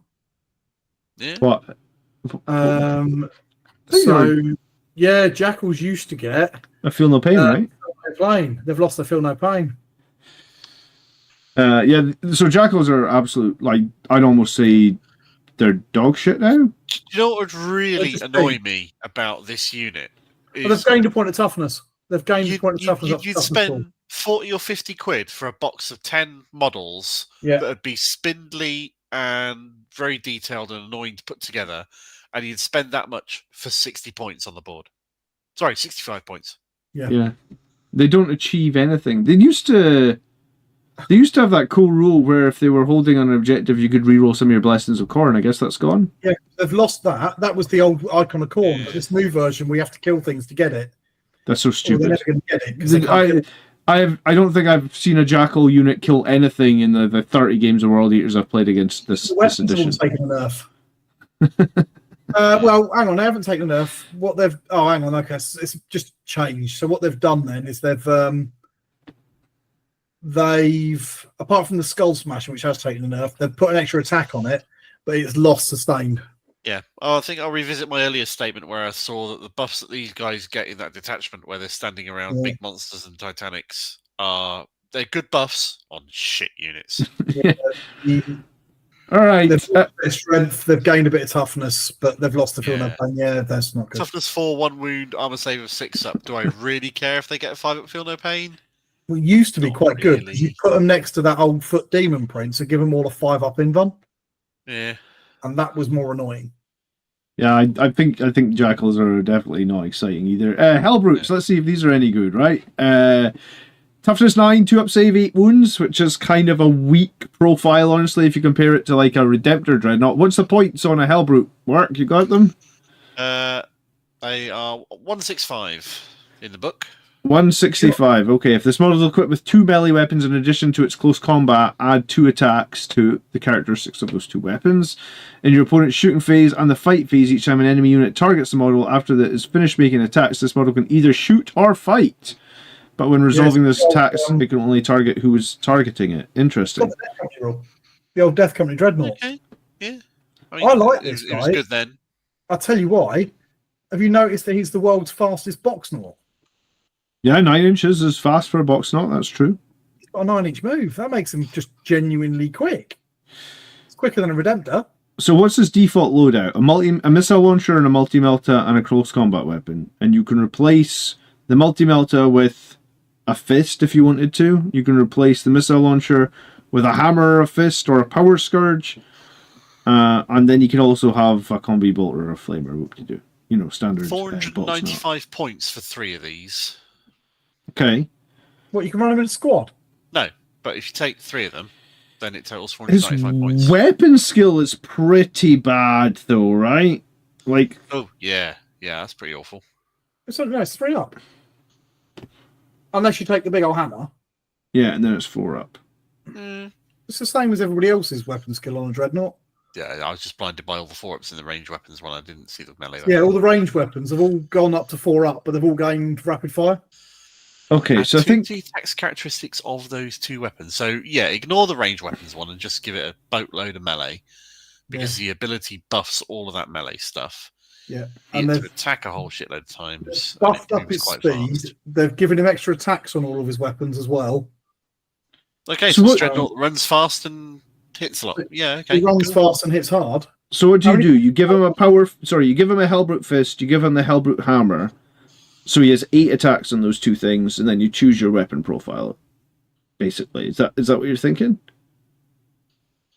Can you swap his? Yeah, you can. You can give him two. You can give him 2 melee weapons if you wanted to. Yeah, I don't think I'd bother, to be honest. I'd just bring the. But if you give him 2 melee weapons, you get to add 2 to the attack's characteristics. So the fist goes to 8. I'd probably have to go double fist or a fist and a hammer. Yeah, that's what I'm thinking. A fist and a hammer. There's no point in doing double fist. It's not like you get twin linked, right? No. Well, you just have a shitload of attacks with.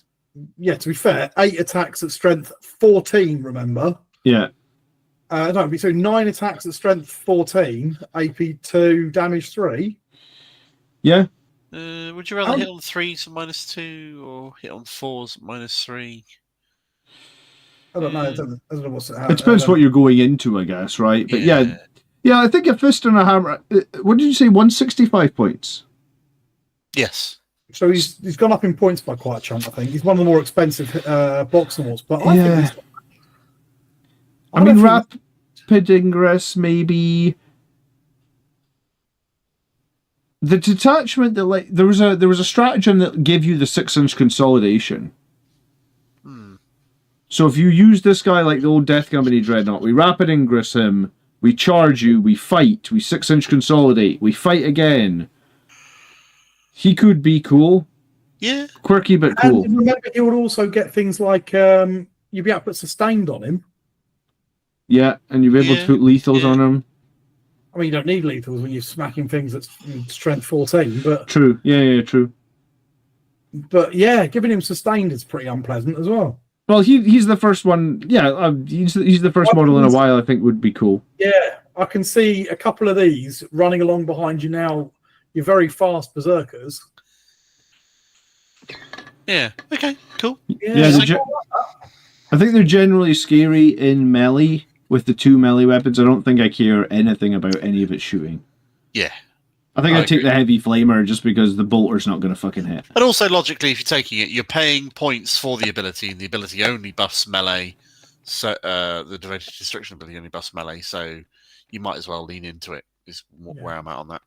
I think, if I'm honest, I probably wouldn't bother with the hammer. I'd just go double fist because you get 2 heavy flamers with that. Oh right, yeah. Oh well, that's like the Death Company Dreadnought. Yeah. I think I'd go double fist, 2 heavy flamers on him. That really is just the Death Company Dreadnought. How many times do I need strength 16? Not that often. I think I'm going to be alright with strength 14 most of the time. Yeah. I guess it just depends if AB3 is ever meaningful, right? Yeah. So hitting on a 3 with strength 14 and what is it? Whatever. How many? 9 attacks. I can see the argument of having 2 heavy flamers good for the same reason it was good on Death Company Dreadnought, and use flamers to kill a bunch of crappy stuff and the fister hit. And then his crappy ballistic skill doesn't matter, does it? Mm-hmm. All right, Goremongers. 85 points for 8. I love the fact they come in units of 8, and it upsets me that you can't run Khorne Berserkers in units of 8. Well, you can. You just have to kill 2 of them, right? I like the fact they've got movement 9, which makes them fast. They're also still toughness 4. Chat is currently suggesting that all of the old squatted Death Company dreads and ironclads with hammers be repurposed into... oh, shit. Yeah, I've got an ironclad that I haven't done anything with. It's just sitting in grey plastic in one of my There you go. That can now join your World Eaters army. It might be joining my World Eaters army. Yeah. They get reactive. Yeah. These guys get reactive move. They kind of have dog shit weapons. They do have infiltrate, if that's meaningful. The reason you bring these is you ignore the blood harpoon because it's just a laugh if it ever goes off. Yeah. But being able to move quite fast is quite handy. And the fact that you can infiltrate. This is a cheap unit you bring, so you can stick on the central objective turn 1 as a trading unit. That's what they're for. Pretty much. They're fine, I guess. I think there's at least 1 unit in every army. Yeah. They're disposable. Fair. Cool. All right, Spawn. There's. I mean, you still bring them in units of 2. Yep. It can advance and charge. It's got 5 up field no pain. I think that's been nerfed because I think they could have had a 4 up field no pain in this detachment. It's got an 8-inch scout. They're a bit random when they fight. I mean, they're all right. How much do 2 spawn cost these days? 80 points for 2. So they're just buffed, to be honest. I'm looking at the old profile here. That they've been given 2 inches more movement. Yeah. I mean, who cares? They're action monkeys, so you just buy 10-inch 3 units of these. Monkeys. Chuck them around and do stuff. They never used to have scout, did they? No, that's what I mean. Yeah, so they've been given scout 8 inches. Yeah, well, they're really good. Move action monkeys with scout 8 inches makes them actually the sort of thing that you could use for that first wave. Yeah. So you take 3 units, 80 points. Are there restrictions on beasts doing actions? I can't remember. They've lost their ability. So that the change is they used to have at the start of each player's command phase, they've regained D3 wounds. Oh, right, that's quite big. Plus, there's Nurgle ones that just say you've got to kill me, otherwise I regenerate all my wounds. Yeah, so these guys used to do that as well, but now they've gained this advance. So they've got advance and charge, and scout 8 inches, and movement 10. Yeah, I'll take them. I think that's pretty good for 80 points. I'd be tempted to run 3 squads of these. All right, so 3 squads of spawn are probably still going to be there. Yeah, absolutely. The Defiler. 3 squads, 240 points. You run them right up in your opponent's face. Turn 1, you're scouting them forward. You can get a first turn charge with them. They probably won't kill anything, but D6 plus 4 attacks. They've got more attacks than they used to. Yeah. Mm-hmm. They'll pin something in place for a little while. It's fine. Yeah, it's just something you just slam forward in turn 1. This is your first wave. I like them. I think they're good. Plus, obviously, Chaos Spawn. You could put any old plastic shit on a base, and it's a Chaos Spawn. It's fine, whatever. Yeah, I think they are actually put a lump of quite good. lighter fluided melted. Do they get the? I don't think they get the. I don't think they'll get the +2 strength. No, because they don't. They do have the World Eaters keyword. They will. Yeah. So I think they might get it. So yeah, strength 7 then. Strength 7 and D6 +5 attacks on the charge. Yeah, they're nice. They're actually legitimately nice. I mean, Spawn are good anyway, but next up we've got the Defiler. This is a bit pricey. This is 245 points. Oh my goodness! Wow. Toughness 14. Sorry, toughness 10, 14 wounds, 204, 3 up, 5 up. Okay. So it's basically almost the cost of a Land Raider. It's got an interesting thing where it can now move through friendly monsters and vehicles and terrain features at under 4 inches. Cool. And then, if you set up a unit within 12 inches of this model, it can shoot that unit, or it can declare a charge against that unit. Any moment's movement. So if I deep strike something to come and charge you, it can choose to charge you first. Nice. Your ballistic skill has dropped a bit. Yeah. That's a lot of things. Okay. But it's again, melee. Rapid fire. Yeah. And its melee is pretty crazy. Is that rapid fire? So the Defiler cannon is now rapid fire 3 blast. Yeah, D6 nice. +3 shots. That's a lot of shots at strength 10. Damage 3. I know you're only hitting on 4s, but that's a lot of shots. They've made their shooting very swingy with the ballistic skill, I guess. Yeah. It's orky, isn't it? They've just got billions of shots as long as you're close in. Okay. So it's equipped with a Defiler cannon, an autocannon, a heavy flamer, and the claws. So you probably want to... They've had a bit of a buff in the melee as well. The melee weapons are not optional in any way, shape, or form. That's a fixed loadout they have to... no, they don't have a Scourge normally unless you replace the heavy flamer with a Scourge. Yeah. But I think most people do, but... Because you want extra... Because actually in melee, they've been given an extra attack in melee.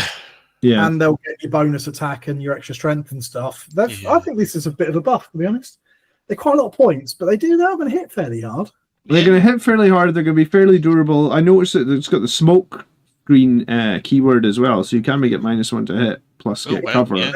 Nice. So, yes. 5 OC. Yeah. They're expensive, but not the worst. I mean, I don't think you'd take more than one of them. But you might take one of them. Movement 10 as well. That's pretty nice.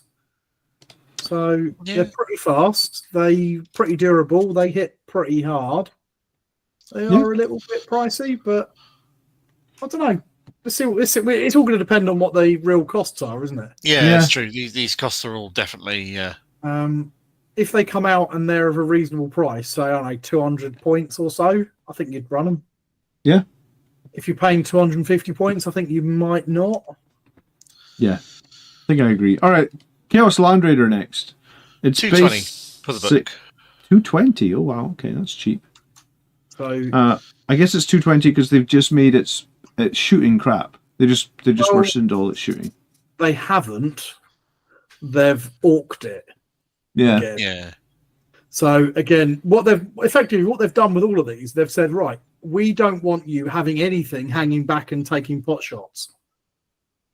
All of your things are deadly at shooting, but only if you're right up in your opponent's face. Yeah. So it's got the same 4 las cannons as a regular Space Marine Land Raider, but it's up a rapid fire 2 on those las cannons. No, rapid fire 4 on its las cannons.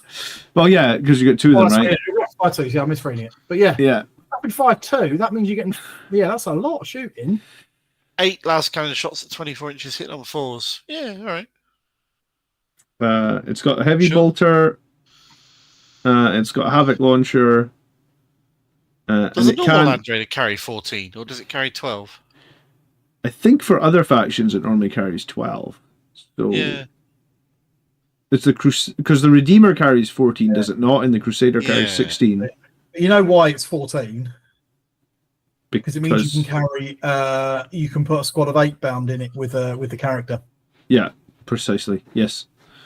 But we don't think you would want to do that. 8-bound, you're taking a squad of 8, right? No, 8-bound are 6s. 3s and 6s.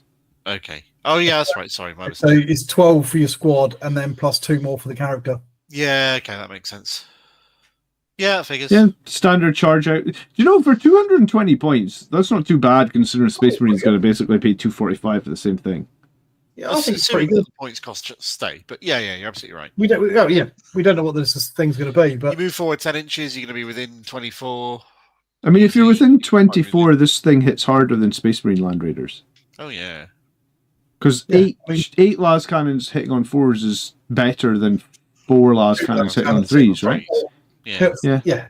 8 on 4s is better than 4 on 3s. Yeah. So for 220, it's a steal. Yeah, sure. Take some Land Raiders. I'd probably say fill them up with 10 Berzerkers, but well, that's what I planned on doing before, and that's why I've got this here. Cool. All right, Forge Fiend's up next. Each time the model makes a ranged attack that targets the closest enemy with an 18, you can reroll hits. Sure. Forge Fiends also has ballistic skill 4 up. It does have that ectoplasma cannon, which is pretty handy, right? Which it's D3 blast, strength 10, AP 3 damage. And that's probably the weapon you want to take on it, right? Because it does have 55 points. It does have 2 of those. So you are talking, if you're within 18 inches, then you are talking 2d3 plus 2 blast. Right? And so it's 6 shots plus blast, rerolling hits. You want to take the ectoplasma cannon, if only for the extra AP and the extra strength and the extra damage. Yeah. Wow, yeah, definitely take the ectoplasma cannon. And then it's got its jaws. Is that right? Yeah, but it loses its jaws if you bring one of the ectoplasma cannons, doesn't it? Yeah. No, you replace the 2 autocannons with the plasma cannons. You can take a 3rd cannon, I believe, if you replace the jaws. You can go all in on shooting. I mean, that's actually not the worst thing to go all in on shooting with the rerolls to hit as well, right? The rest of your army's got enough melee punch that doing that for 3 ectoplasma cannons for 155 points on this thing is not the worst in the world. It's quite a lot of shooting, isn't it? I don't know how I feel about it, though, if I'm honest. I don't know if I'd bother with it. If you were fighting against, like, let's say you were fighting against enemy Terminators, and they're you know you're going to be shooting, you're going to get blast, you've got 3 of them, so that's plus 3 shots. Then you're in rapid fire, that's plus another 3 shots. So you get 6 plus 3d3, so potentially up to another 15 shots. And if they're the closest target, you're rerolling all hits and your strength 10. It's a pretty good Terminator killer, to be honest with you. Yeah, it is. Yeah, it is. It'd be good for killing custodes and things like that as well. Yeah. 155, you said? Yep, that's what it says. You know, like, if you wanted to just be like, I'm mostly doing melee, but I'm going to have the odd unit that can just be a little bit annoying and not spend 250 points. Fire support as well. He's quite quick at moving 10, isn't he? Everything's moving 10 in this Codex, fucking A. Okay, Mauler Fiends. They're sort of similar to the last ones, but these are more melee. Yeah. So 12-inch move on these guys. Oh, that's fast. Each time the model declares a charge that targets 1 or more units below starting strength, add 1 to the charge roll. If 1 or more of the targets the charge below half strength, add 2. Interesting. Could be good unit to put in reserve. He's a mop-up, isn't he? Especially since you've got enough shit firepower kicking around that maybe killing 1 model out of a unit isn't... That's quite reasonable, It's a possibility, yeah. Each time the model makes a melee... 75 points in the book for this one.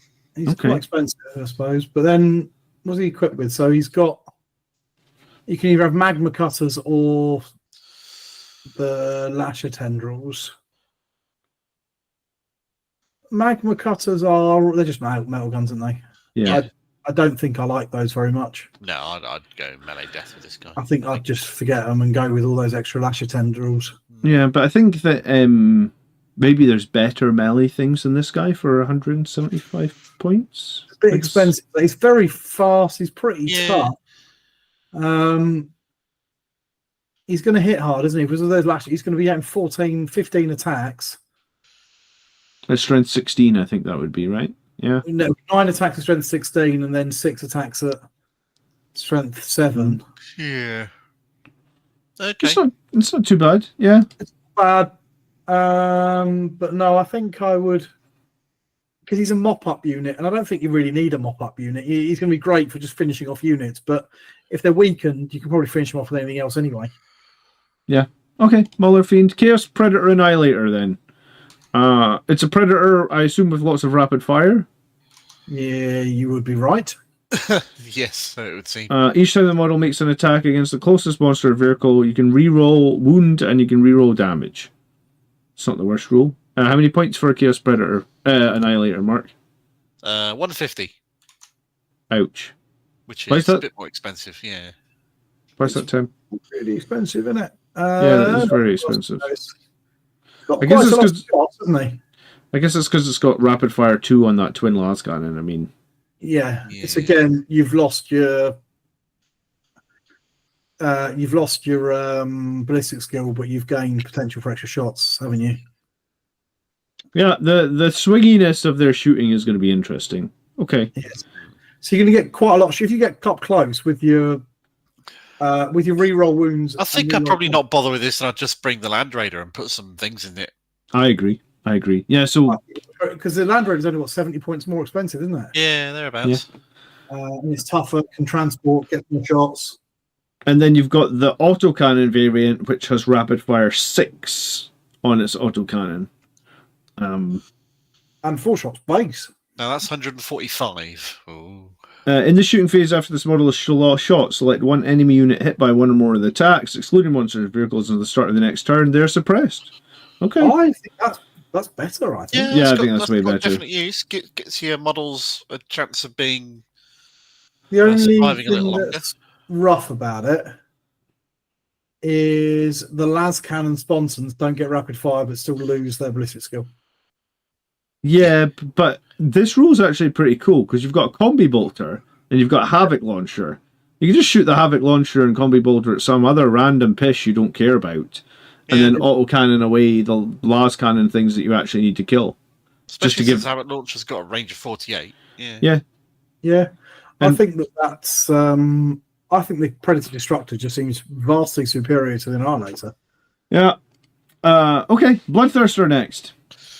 So it's worth noting this is now part of the Blood Legion's faction. Oh, right, yeah. World Eaters. You can't just. So you can only take it if you're taking that one Daemonkin. That's what we got. He's still got the aura to reroll hits of 1 for friendly Blood Legion models that will affect himself. 300 points. He's quite expensive, but he's toughness 11, which is reasonable. 18 wounds, 4 up in run. And he does hit like an absolute monster, which he should. Yeah, he absolutely should. You can give him a lash of Khorne. Can you do it? Yes, He's quick with a great axe and or a blood flail, which you want. Give him a tiny bit of shooting, which is quite fun. The blood flail is hilarious. I was going to say, shooting attack is fun as well, actually. So you get 1 attack at BS2, strength 16, D6 plus 1, devastating wounds. That's cool. Okay. That's or you take bad actually. Yeah. I would be take, because going with the great axe, sure, it's fun having 14 attacks at strength 10 or 7 attacks at strength 16, but I think that having 8 attacks at strength 14, but also having that horrendous shooting attacks. You don't lose any AP. You just lose in like a pip, a little bit of strength. You're using a little bit of strength. Gaining extra attacks. You are halving your damage, though, right? But D3 plus 1 or 1. Yeah, okay. But you're gaining that nasty shooting attack. I think I'd probably go with that, to be honest. 300 points. He also does up to 8 mortal wounds at the end of the fight phase to a unit with an engagement range, which is pretty nice. He's very similar to what he is right now. Toughness 11, 18 wounds, still a bit of a 4 up in van. Yeah, we don't really see him at the moment, do we? You see him in like a Chaos Monster Mash list, but you don't really see him with World Eaters. I mean, I guess that's fine. Not taking with World Eaters at the moment. No. But I just think when I'm playing demon lists, I don't really ever see the Bloodthirster. I see the Zinchi demon or the Slaneshi demons. And occasionally you see the ugly one because he's hard to kill. But you don't really see Bloodthirsters. Sometimes if they got Bellicor, you might, but not super often. Bloodletters. Bloodletters, were they? They're chaff, aren't they? Yeah, there we go. Yeah, 1 wound. They've got a nice enough sword, 2 attacks. In engagement range of 1 or more of the units falls back. They must take a desperate escape attempt at doing so. 2 attacks is a bit low, but again, Mark of Khorne doesn't give extra attacks, just gives more strength. So strength 5, AP 2, damage 2. 120 for 10 models. They're cheap. +1 charge rolls. Sure. They're only 1 wound a pop, though. 120 for 10 is not the cheapest, I guess. 5 a pin fun, I guess. Yeah, maybe. I mean, bloodletters, they're nothing to write home about, but you could include them, I guess, right?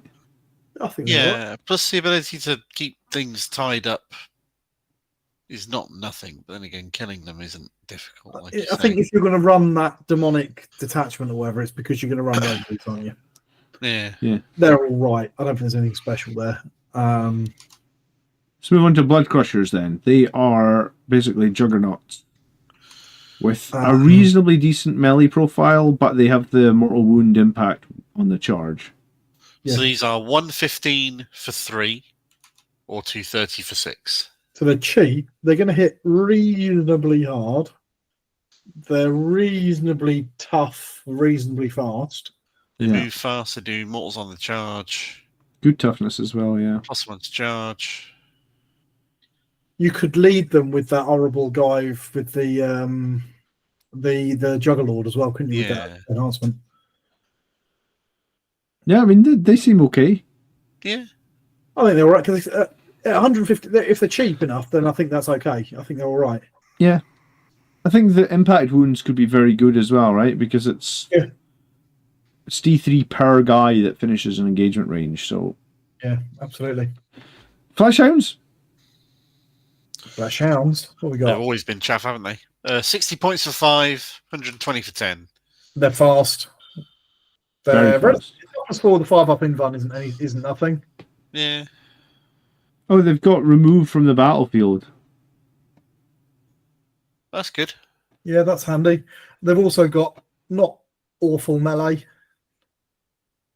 I love the fact they've got burning roar. They just shout at you. And yeah. Effectively, they've just got a flamer. Yeah. I mean, I guess they've all got flamers. Okay, so they're charging, skirmishing, tying up chaff. That's They're bikes, basically. Basically bikes. Yeah. They're fine. They're just cheap. Skirmishy midfield sort of trading boards. I quite like those. I think they're quite good. All right, Helldrakes. I was surprised they back in the World Eaters bit again. They're not Blood Legions, this one. No. Yeah. The Helldrake has been rubbish basically since it had like one edition of being good, and whereas aircraft obviously are being all over the place over the last few model, editions. Isn't it? Yeah, I don't think you include this. How many points is this? 200. Yeah. Each time this model makes an attack that targets a unit fly, add 1 to the hit roll. It's got an autocannon that has rapid fire 4. I guess that's cool. I guess it'd be good for killing Sangre Guard because they fly. Yeah, most Eldar stuff fly. And then they have the nasty Mega Flamer thing, which is pretty good, to be fair. Yeah. So I've always liked the fact that they've got this anti-fly 2-up, devastating wounds. Claws, yeah. The anti-fly, devastating wounds, 2-up thing, damage 2. That's horrendous into Sanguinary Guard. Or the wrong army, yeah, absolutely. It's just the not sort of thing you normally put in your list with the OC0 and No, but if you've got like a traditional Blood Angels list that's got a load of like jump intercessors and Sanguinary Guard and things like that, this guy's just going to nuke them. Yep. Can I ask you a dumb question? I don't play flyers at the moment. What the fuck does move 20 plus inches mean? You have to move 20 inches. You have to move at least 20. Okay, thank you. But because he's a real flyer, he's got no hover mode by the looks of it. Yeah, it doesn't. He's got like hover. His core rules and abilities says hover. Oh, does it? Yeah. Where am I going? Top right. Oh, there we go. Yeah, so that's not quite so bad then, because of course if he didn't, then he'd have to be coming on later in the game and things like that. But yeah, into the right army, 200 points is a lot of points, but it could be very damaging. Yeah. He could quite easily make his points back if you happen to be playing against Blood Angels. Yeah, or against anything else that runs a lot of like hover tanks and stuff. Yeah, or anything else that runs a lot of flyers or fly units. But against everything else, he's not going to do very much. No, Scarbrand. 385. We're back on the Blood Legion's faction keyword again. Yep. Okay. He looks very similar to the other Bloodthirster. What does he do instead? What has he got that makes him better? You add 1 to attacks of melee weapons within an aura for him, and I guess he can declare a charge in a turn when he advances. Maybe that's what it is. He has advance and charge, I guess. Yeah, which is obviously very tasty, very powerful. 20. He's got some more wounds as well. 20 wounds. Yeah. He's got basically the same weapon profile. He's just got better weapon profile than Angron does. Yeah. Yeah. Someone in the it's like a truck. Miguel said in the chat, better Angron. And he's cheaper as well. Yeah. And I think he's probably going to hit a bit harder. And his aura is going to affect himself as well, of course. Yeah. So if you were running that demon list, he's better Angron. Yeah. I mean, the only disadvantage is he's not coming back to life, but... No. But he's more of a missile. He's a bit slower as well. A little bit slower. But advance and charge probably means that he's just the same advance speed. And charge, It's quite okay, nice. Rhino. What's the point of a Rhino? 85. It's a new Rhino. rule there. In your opponent's movement phase, each time an enemy unit is set up or ends a normal advance or fallback with a 9, you can disembark. That's neat. I like that. That's pretty cool, isn't it? Still has 12 capacity as well. Yeah. So basically, you fill them all up with your Khorne Berzerkers, and if anybody comes close to them, they're going to get out, and if they shoot at them, they're going to blood surge into you. Very true. Yeah. Because you can guarantee an 8-inch blood surge. So if you move within range of the Rhino, they'll pop out and then blood surge right into you for 1 CP. Yeah. So, cool. Hold on, just look at these war gear options here a second. You can be equipped with a Havoc launcher, or you can be equipped with a Havoc launcher and remove a combi bolter. Which would you like? A free Havoc launcher or a Havoc launcher that costs you a combi bolter? Tough choice. This one will be equipped with 1 Havoc There's launcher. a mistake in there somewhere. There's got to be in there. I can't even understand that. This model can be equipped with one of the following: an additional combi bolter, or a combi weapon. Yeah. This model can be equipped with 1 Havoc launcher, or can replace 1 combi bolter with 1 Havoc launcher. Does that mean then that I can go with 2 combi bolters and a Havoc launcher? Can I have a combi weapon and a Havoc launcher? I don't think you could have a combi bolter and a combi weapon and a Havoc launcher. Yeah, I think it's because there's only 2 turrets on the top, and there's 2 places for guns. But technically, the way that reads is that yes, you could have 3 weapons, even though there's only 2 slots. All right, Rhinos. What did you say? 85 points. Yes. It's a Rhino. It's a good Rhino. Yeah, that's cool. Running well because you're probably running some Rhinos. Yeah. And here's your. Well, anyway, everyone used to run them, but now the fact that your base Khorne Berserkers have got a movement of 8 and are quite easy to buff up to movement 10 without it, maybe you won't see quite so many. All right, so let me put you guys on the spot. What is the worst unit in this Codex based on current points, and what is the best? One of unit? the 8-bound units. Yeah, I think they're absolute garbage. I can't tell which one because they're both awful. Mark, you agree? Yeah, I'll probably go with that. Yeah, and what is the unit that excites you the most? I think for me it's that Juggernaut, giving everyone else the 10-inch move.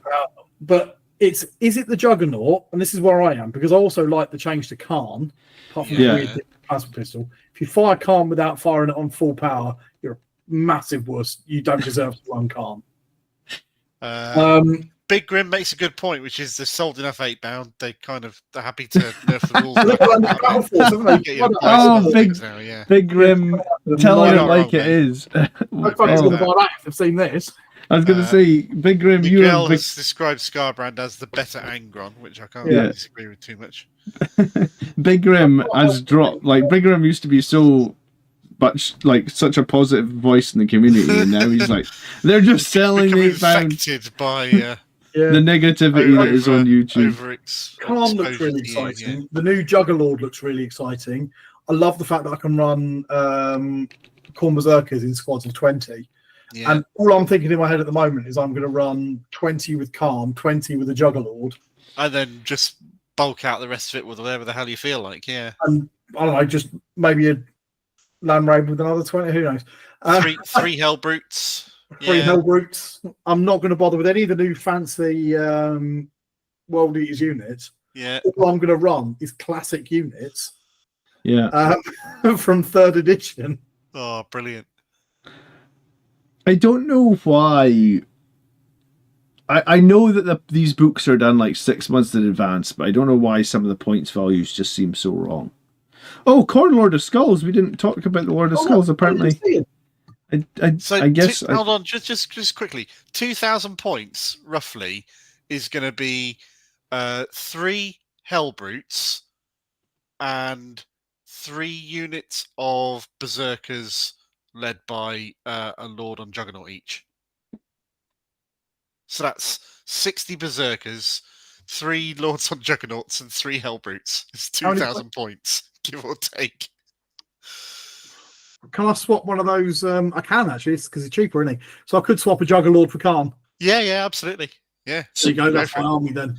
So I obviously failed when I was getting this together, and So yeah, if we got the new profile for the Lord of Skulls, we're missing. Yeah, he was out of sequence in the images you gave me, but he is there somewhere. Hold on, let me see if I can grab it. Do you want me to swap and share it? I could probably do that. Well, if we can swap and share it, if we can very quickly look at my end card, which is beautiful, and just say if you guys got this far in the video, there's another video you could watch. Yet. Yeah, and there's a Patreon up above. Don't go away, but do these things anyway. Lord of Skulls, yeah, exactly. Well, you can watch my getting started with with World Eaters video. Yeah. Hold on, I might have. I might just be able to pull up the. What am I trying to say? The Lord of Skulls is 28 TJ Bine. What? I don't understand what that means. No, neither do I. Right, hold on. Let me find this Lord of Skulls. I don't know if you guys will still be able to see my screen anymore now that I'm. Yeah, we can. This. We can see what you're doing. He's scrolling through all that stuff. Yeah, absolutely. All right. Where is it? I think it was out of order. It was. Right? Was it the very last picture or something? Something like that. Yeah. There he is. Right, here he is. It's a bit blurry for me, so probably will be for the audience as well. Right, hold on. I'll just paste it in here. Points wise is 445. Oh, that's. Can you see it? Just about. Yeah, near enough. I mean, can you zoom in on it at all? Is that something you can do? I don't know. I'll read the text, which will rule, so you'll have to. Don't worry about it. It's fine. Good deal. I was. So what are we looking at? 445 points, toughness 13, 24 wounds, 3 up, 5 up. Fine. They give it rapid fire on all its guns. Cool. So the Gore Storm Cannon. Stupid amount of rapid fire. Has a stupid. D6 plus 3, strength 10, AP2 damage 3. That's basically the same as the one on the Defiler, isn't it? At the start of the battle round, if this model is on the battlefield when you make a Blessings of Khorne roll an additional D6. Oh my goodness. Well done. Look at the Gatling Cannon. It's 12 attacks. Rapid fire 6, sustained 1. And strength 8, AP2, damage 2. Yeah, it's a marine killer. Tasty. That's nasty, that, isn't it? Alright, so it makes a normal advance. Have a great cleaver. Fall back. But the great cleaver. It can move through terrain again. When doing so, it can move within engagement range of enemy models, but cannot end that move within engagement range of enemy models. And roll d6 on a... Alright, so it's got the same super heavy walker rule where, like, if it moves through terrain, it could potentially be battle shocked. Whoop-de-doo. You're probably not playing that many stratagems on this thing anyway, right? No. Okay. And it's flat 8 damage with a 6 attack sweep. Flat 8, because flat 6 wounds wasn't enough, I guess. You only get 6 attacks though. Oh, hang on! Don't forget you'll get +2 damage and +2 strength and +1 attack. Yeah, and its sweep's still pretty good. It's 18 attacks on a power fist profile. Yeah, that'll be strength. So on the charge with the sweep attack, you're doing strength 10, 19 attacks. Can one of you guys correct me? There was an enhancement. Can we give this thing an enhancement? No. No, Yes. I don't think you can. I think the enhancement can only really be given. I was thinking about this earlier. I think you can only give it to a demon prince. Okay, because I thought there was one that said that you could give a monster plus. It does, but it's not a monster, of course. But by default, enhancements have to go on characters. Yeah, and I haven't seen any way around that. So the only monster character is the demon princes. Yeah, the demon princes. Okay. Or yeah. Skull Hurlers seems pretty good still. Would you go with that, or would you go with the Gatling cannon? I don't know. I think given that the sweep does a base of 2 damage, I'd probably go with the Skull Hurler to give me a 3 damage option. Yeah, and the thing about the Skull Hurler, it's got 60-inch range, so it's pretty easy to be in rapid fire range with that thing. Yeah. Yeah. So that'd be 2d6 plus 3, basically, which is fine. Which is bonkers, yeah. That's a lot of strength 14 shots, isn't it? Yeah, that's a lot. A lot. It gives the Casino Cannon or the Vindicator tank a run for the money. And the Demon Core Cannon. Mm-hmm. Yeah, you get both. And then, yeah, I mean, it's a monster. Toughness 13 is a good breakpoint as well, because it's like 5 to wound with las cannons, and 24 wounds is nice as well, and OC8 is nice, 445 points. You also get an extra blessing roll. I'm bringing in every time over Angron.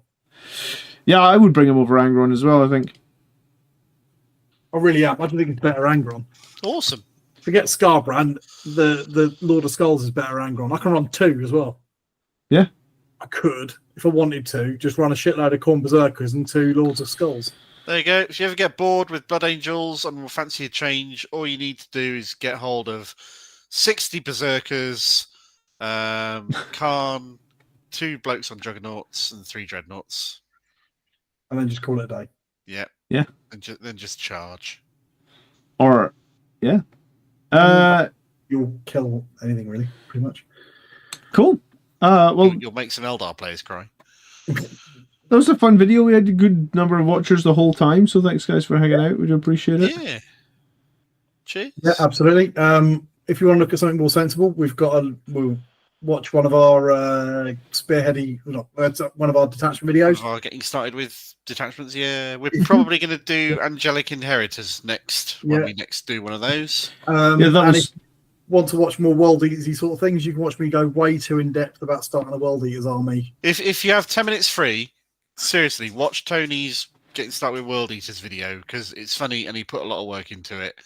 And it's at least worth 10 minutes of your time, if not more. It's just do it. It's fun. Cool. Yeah. Okay. It was a thing. Okay, so I think that's about it. So thank you very much for watching. And we'll catch you all on the... It's been a while since we did a live stream. It has been. When we felt like it, when some random bollocks cropped up that I thought would be interesting enough to do on a live stream. Yeah, and I mean, we are the premier channel that got this out. No one else has. Oh, yeah, absolutely. 2 days before Art of War, remember? Yeah, you heard it here. Probably not first. I mean, Allspex Tactics probably beat us because he beats everyone. That's how it works. Probably. It's the way. And Valorant. But hey, we definitely. Feel like you get more laughs here than you do with Allspex Tactics. And no offense to Allspex Tactics, he's the man. But he is the man. I'm a patron. Patreon. Okay, good for you. Yeah. Deserves it. Yeah. Works hard. Yeah. I was going to say, you used to be a patron of the Blood Angels Commander and lost that one, didn't I? No, I still am. I'm not. You are? Okay. Lost mine, mate. Don't worry about it. No problem. All right, guys. We'll see you next time. Thanks for watching. Yep. Have a good one. Bye-bye. I don't have an end card, so hold on. I just have to hide us off the screen. Very professional. I think we're still on the screen now. You Wouldn't shock me. No, we're not. I can see it. I can see the stream. There's always a bit of a lag, mate.